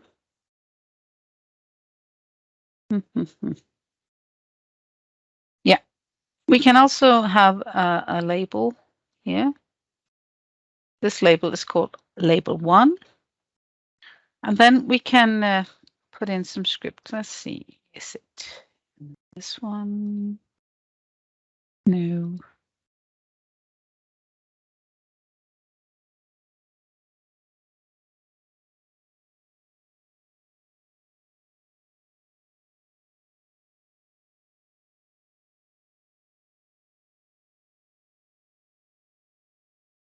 Scripts, there it is. If we add a label like this, we can on these behavior, these fields, I don't know what they're called. We have the label, we have different kind of scripts here. As you can see, as I told you before, we have after print and we have before print. Before print is the one we need to use. So if we would like to have a script, we could select the script in the properties windows here, and we can add a script in before print. If we have a script, we can select it. This is not what we need to use in here, but we can also add a script by pressing the plus. Then we will go directly into the script view here, the script pane, and the report generator will generate a label 1 before print for us. So we should just add something in this this scoop that is creating for us. So we can actually say label 1 dot, let's see, text. I'm not sure it works. Let's try text equals Lisa was here, like this, and always remember this one. Let's check if that's true. Okay, that's not true because we need to do, I think we need to do like this. No?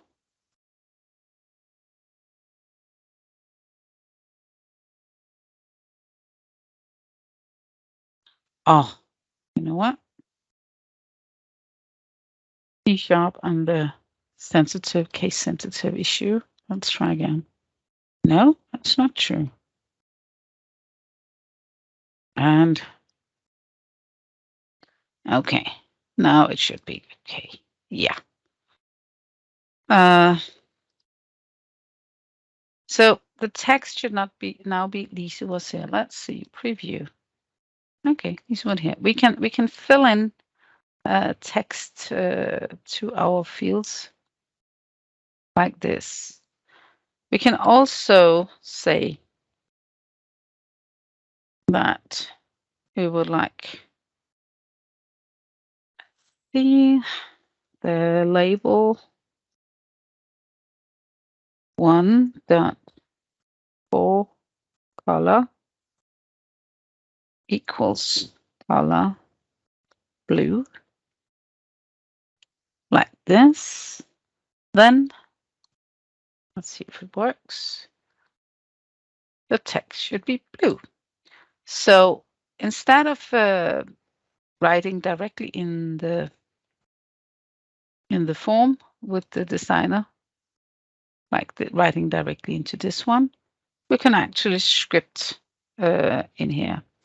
This could be useful if, for instance, if it's Monday and you would like it all be in red colors, and if it's Tuesday, it would like to be green colors, or if some data should be only shown if it's some kind of a customer, or if an item only should be shown if it's this kind of item group.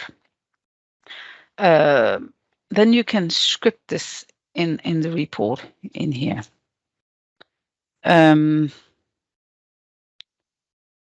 See if I have some nice examples here for you.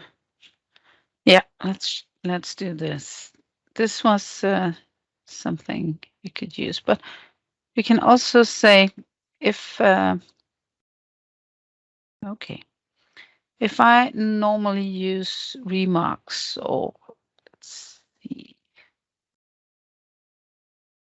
if I have the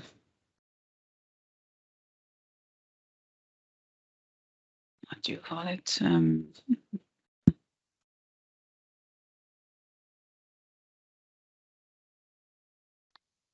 Our reference and your reference. Let's take those. Our reference.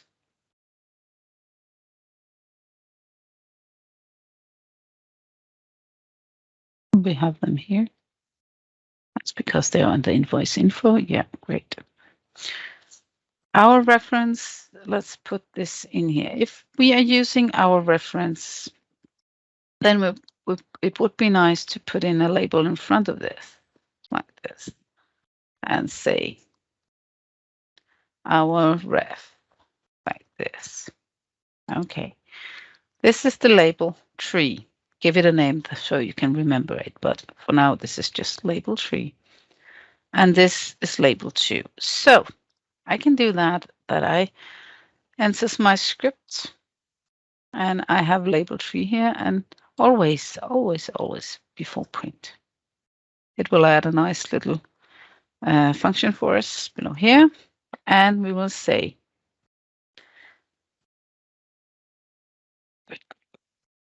let's see.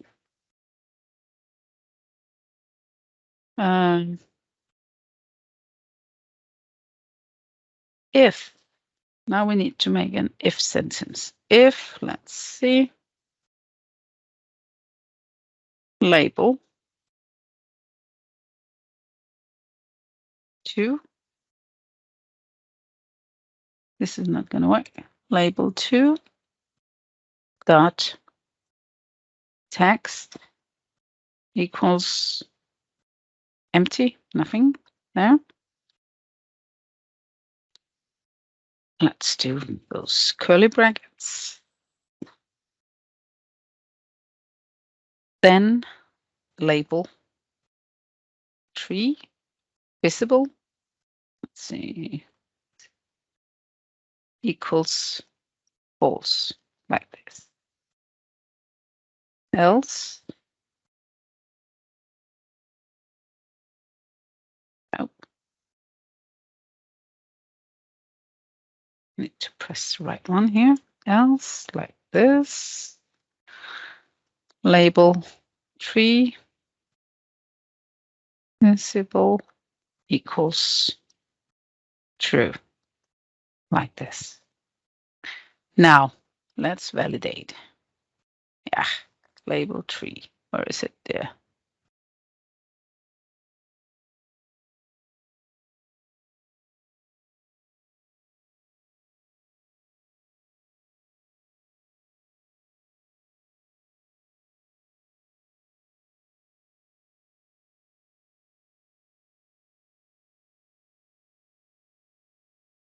Didn't I create a label 2? Let's see. The designer. We did have this one, label 2.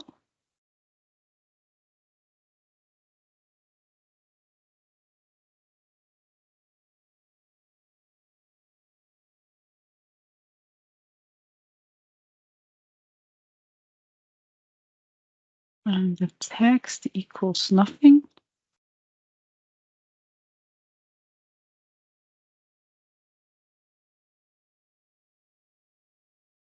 Lisa, Mm-hmm. on row 42, you write a label the wrong way. It's different from row 46. Yeah. Thank you. Oh my God. Now label like this. Thank you. 3. Okay. I need to have new glasses, I think. Let's see if it works. It doesn't work in here, but you can't see it because this field is empty. So it won't show up, this label. So it actually works. But if I put in a sales order and press or write something in the hour ref field here, then the label will show. So you can create scripts like this. If this is what you think is the best way to do it, you use scripts always before print. But else you can use the designer, and you can actually use this as well. And this field here should only be visible if the other field is filled in. So you can use the expression here, or you can use the script like this. Any questions about this? Mm-hmm. No, it's right clear. Yeah. And I guess you're a programmer, so you do a lot of more fancy scripts than I can. So that's fine. That's fine. Good. What more do I have here? Let's see.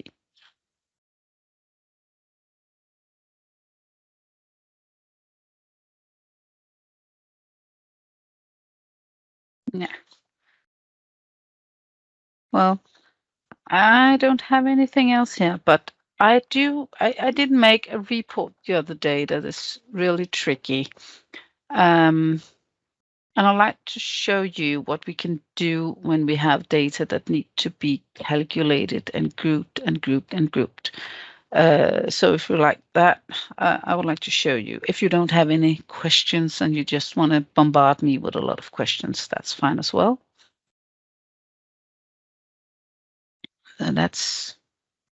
I'm totally your Uniconta guy, girl, whatever, for the next 23 minutes.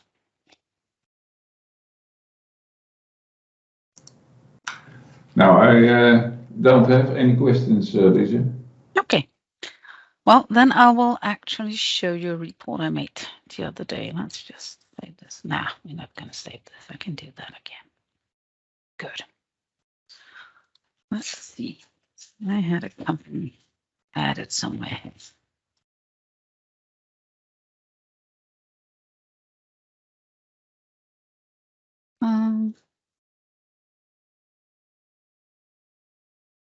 Data is in Danish. I'm sorry, but I'm sure you will get the hang of it. Let's see. Come on. Good. This is a backup of a company we have. I have a customer that needed to create a report that he's selling fruit, vegetables that is either ecological. Do we call that ecological? Yeah, well, you know, free from every kind of spray poison and stuff like that. And then he have normal fruit and vegetables that is, normal. And he would like to have a report that could show the difference between, or could show in a date from and to, just as we made in a report, and on a special customer, these 3 customers. And we can submit. We'll just make 20 here because then we have more data. No, we don't. It's not true.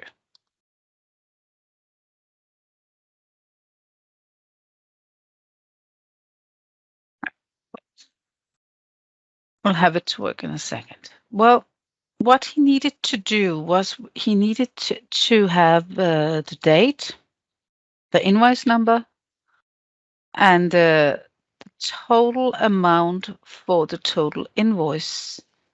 And then he needed to have the normal fruit and the ecological fruit and vegetables calculated in the amount that the customer has paid for this.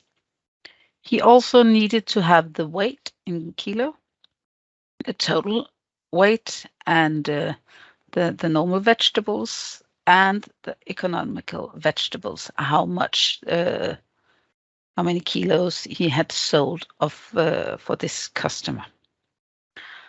So what I did was I created a report. Now let's see. This one.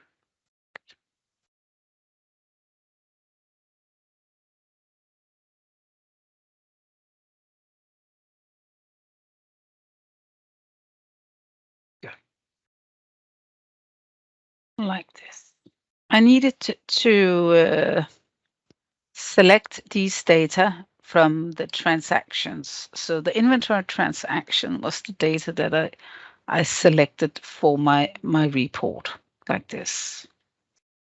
We can create a report while I am talking about this. Good. So I'll select the inventory trans, stock transaction, this one. Good. And we would like to have the date, and we'd like to have the invoice number. Let's see if we have it somewhere. Invoice number. And we would like to have the amount. I think it was, I can't remember if it was the total amount I did, but we also have to have the weight.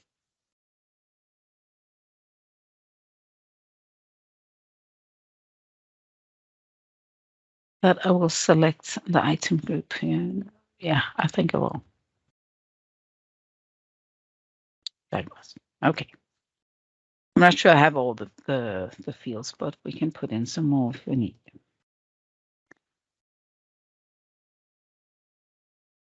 Okay. And if I create this list, I just have a lot of data, as you can see here. But what he needed in this one was that he only needed to select these 3. Where was it?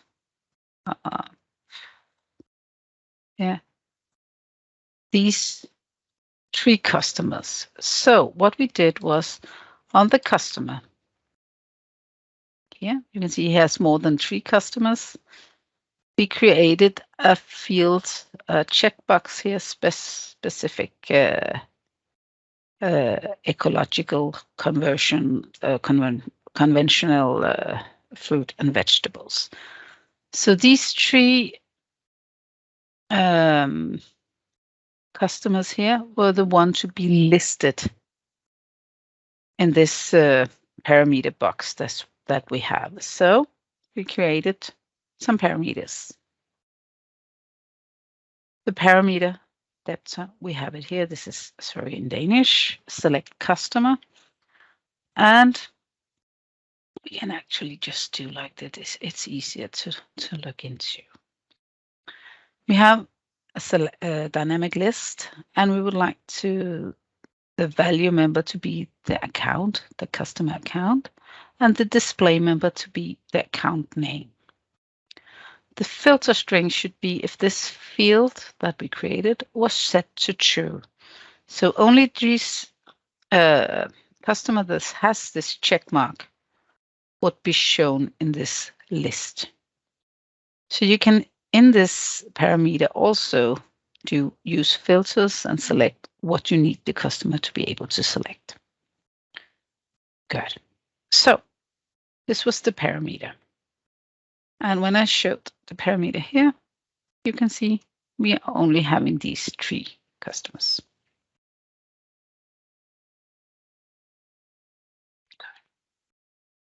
In my new report, if we look at these data I have here, you can see we have, well, I do not have the group in here as well. It's stupid looking at this one. What we needed to do in here was that these data, you can see if I look below here in my group and sort, I grouped on the debtor account. So I actually said, okay, the debtor account need to be one of these 3. So I'm going to group on this debtor account.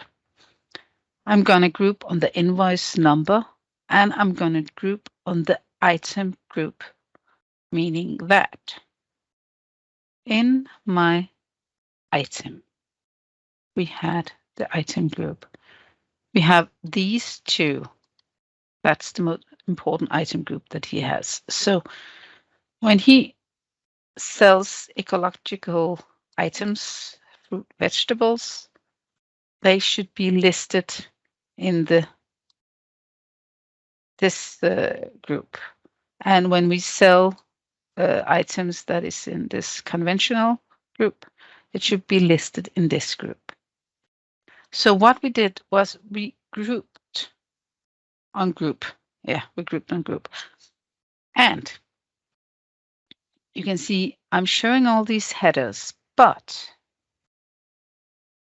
you can't see them all. I need to go to the group header. This one. This is the group header 1. This is the group header 2. The group header 2 is hidden. So if we would like to see it, I'll just put in 100 here. So we can see this is the group header 2. And this is the group header 3. We are not using these group headers because they will just list the items, but we would like to group and summarize the items. Okay. We have here, you can see here, I created a lot of calculated fields to be able to calculate and do this math in this report. This is the group footer tree. Let's see, do I have all the footers? No, I don't have this one. And group footer there. Yeah. Yeah, I do have all the group footers.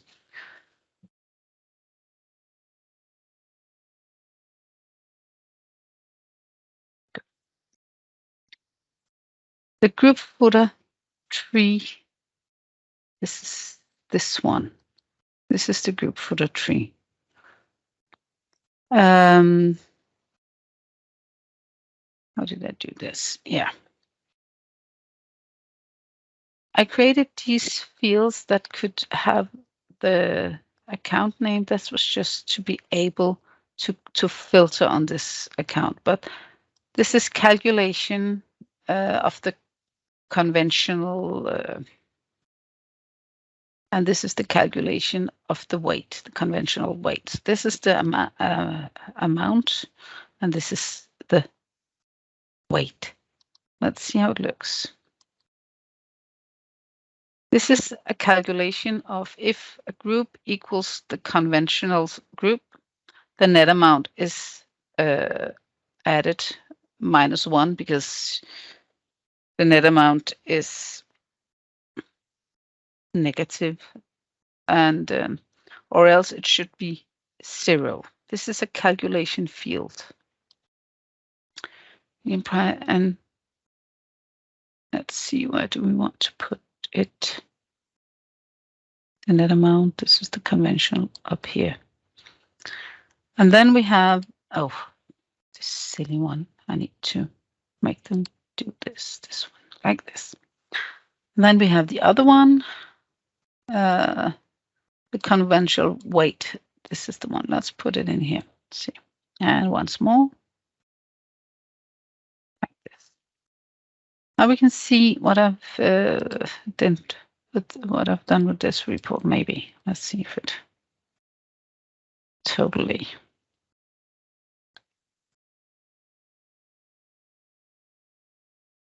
It's not right. Why not?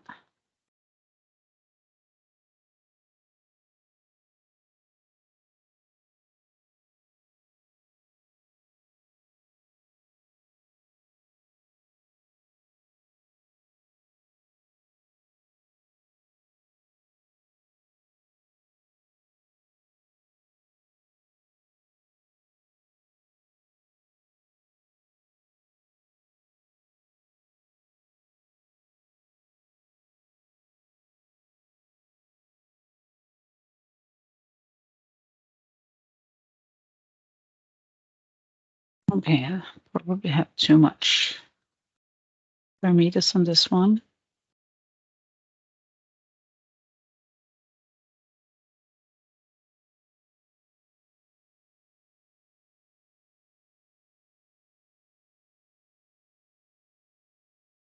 Okay, now it's working. Good. This now you can see the field I put in here, and there's a lot of transactions. So this will calculate transactions. This is the weight. Now let's see. Just go here. This is conventional. This is 1, and it will show 1 here, but it will also calculate stuff here. You can see we have here a total amount, it's called amount, yeah. And the total was in the economical here. But we also had one conventional up here, so this will be added, and this is the same invoice. The invoice will be showed twice if there is 2 different item groups. And here we only in this 10/12 invoice, we had a total of 109. This is the conventional. So in the conventional amount over here, we will have 3.38 kilos. It only shows 0.4 here, and that is because it will calculate the amount, and it will be 3.38 in the total amount, and this is also the total sale. So it's a very difficult report to explain as well, but it's also a very difficult report to create because we need to select the customer that we need to look into, and we need to take all of these lines like this one, and we need to group it into groups, and then we will have lines for each groups. But in this report, we will actually have one line to the conventional and the ecological list. And that is why in this one, in this group footer tree, in the last footer we have, is a summary for all these calculations that I've made on deals field that is calculated. So we need to use calculated fields in this one. And if I put this conventional weight, this was the group here as well. I'm not sure this will work.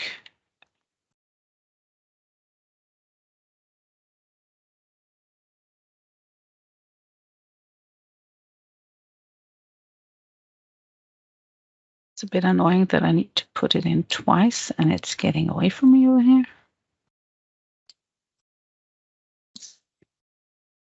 Try to preview and see what I get.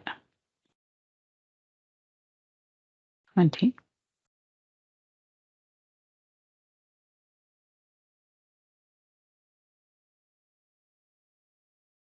Yeah, it will still calculate 155. It's the same on these. But I started out with when I created this one, with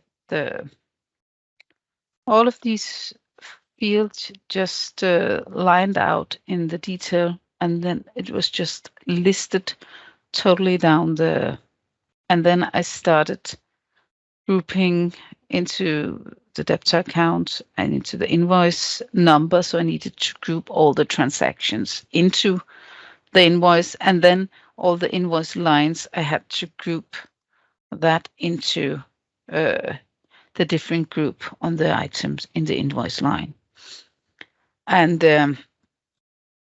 then I needed to do some calculation in how the weight was, how the amount was. And looking at these calculation I made here, I can see there, let's see.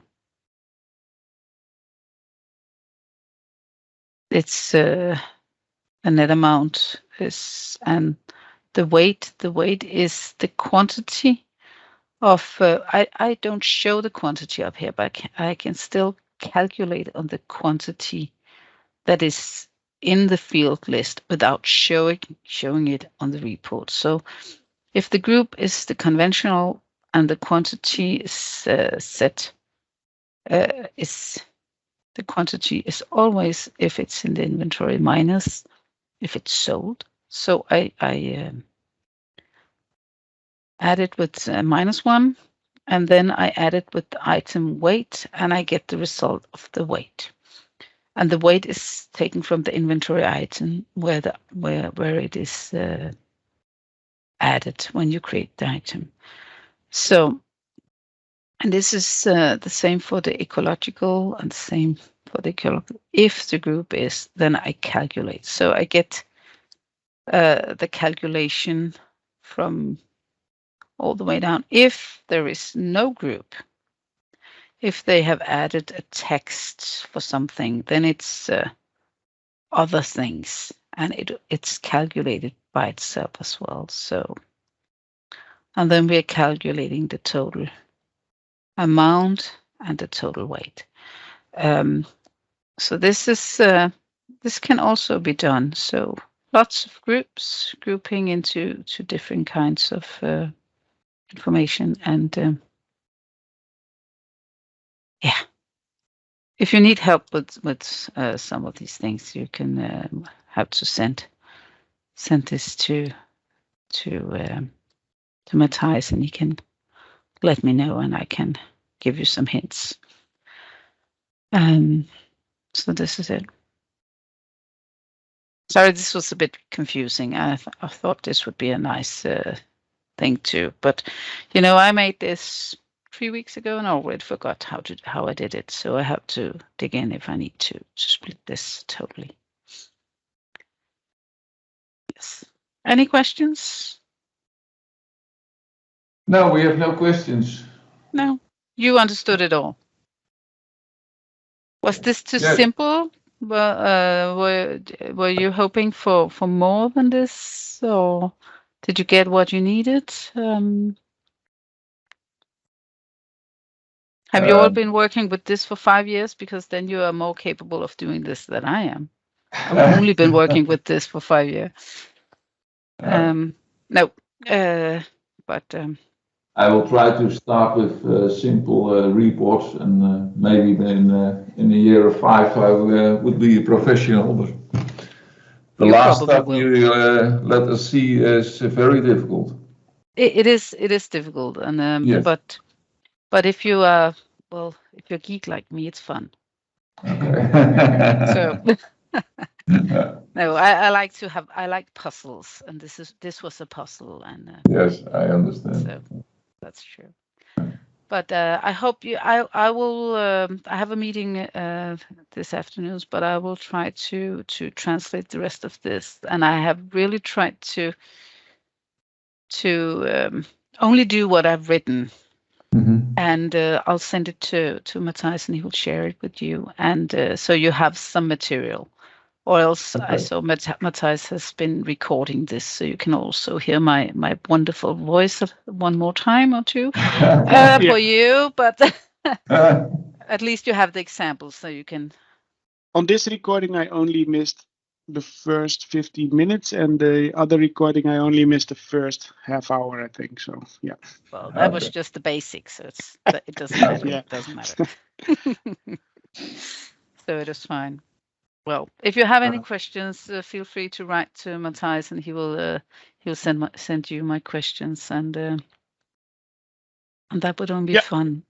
Okay. So, okay. Okay. I hope you enjoyed it, and I hope you have a wonderful day in Denmark. It's grayish and cold, but at least it's not raining. Yeah, same for you. It's sunny in Holland. I wish you a nice day, and thank you very much for your explanations for the report builder. And bye bye. Bye bye. Okay. Thank you.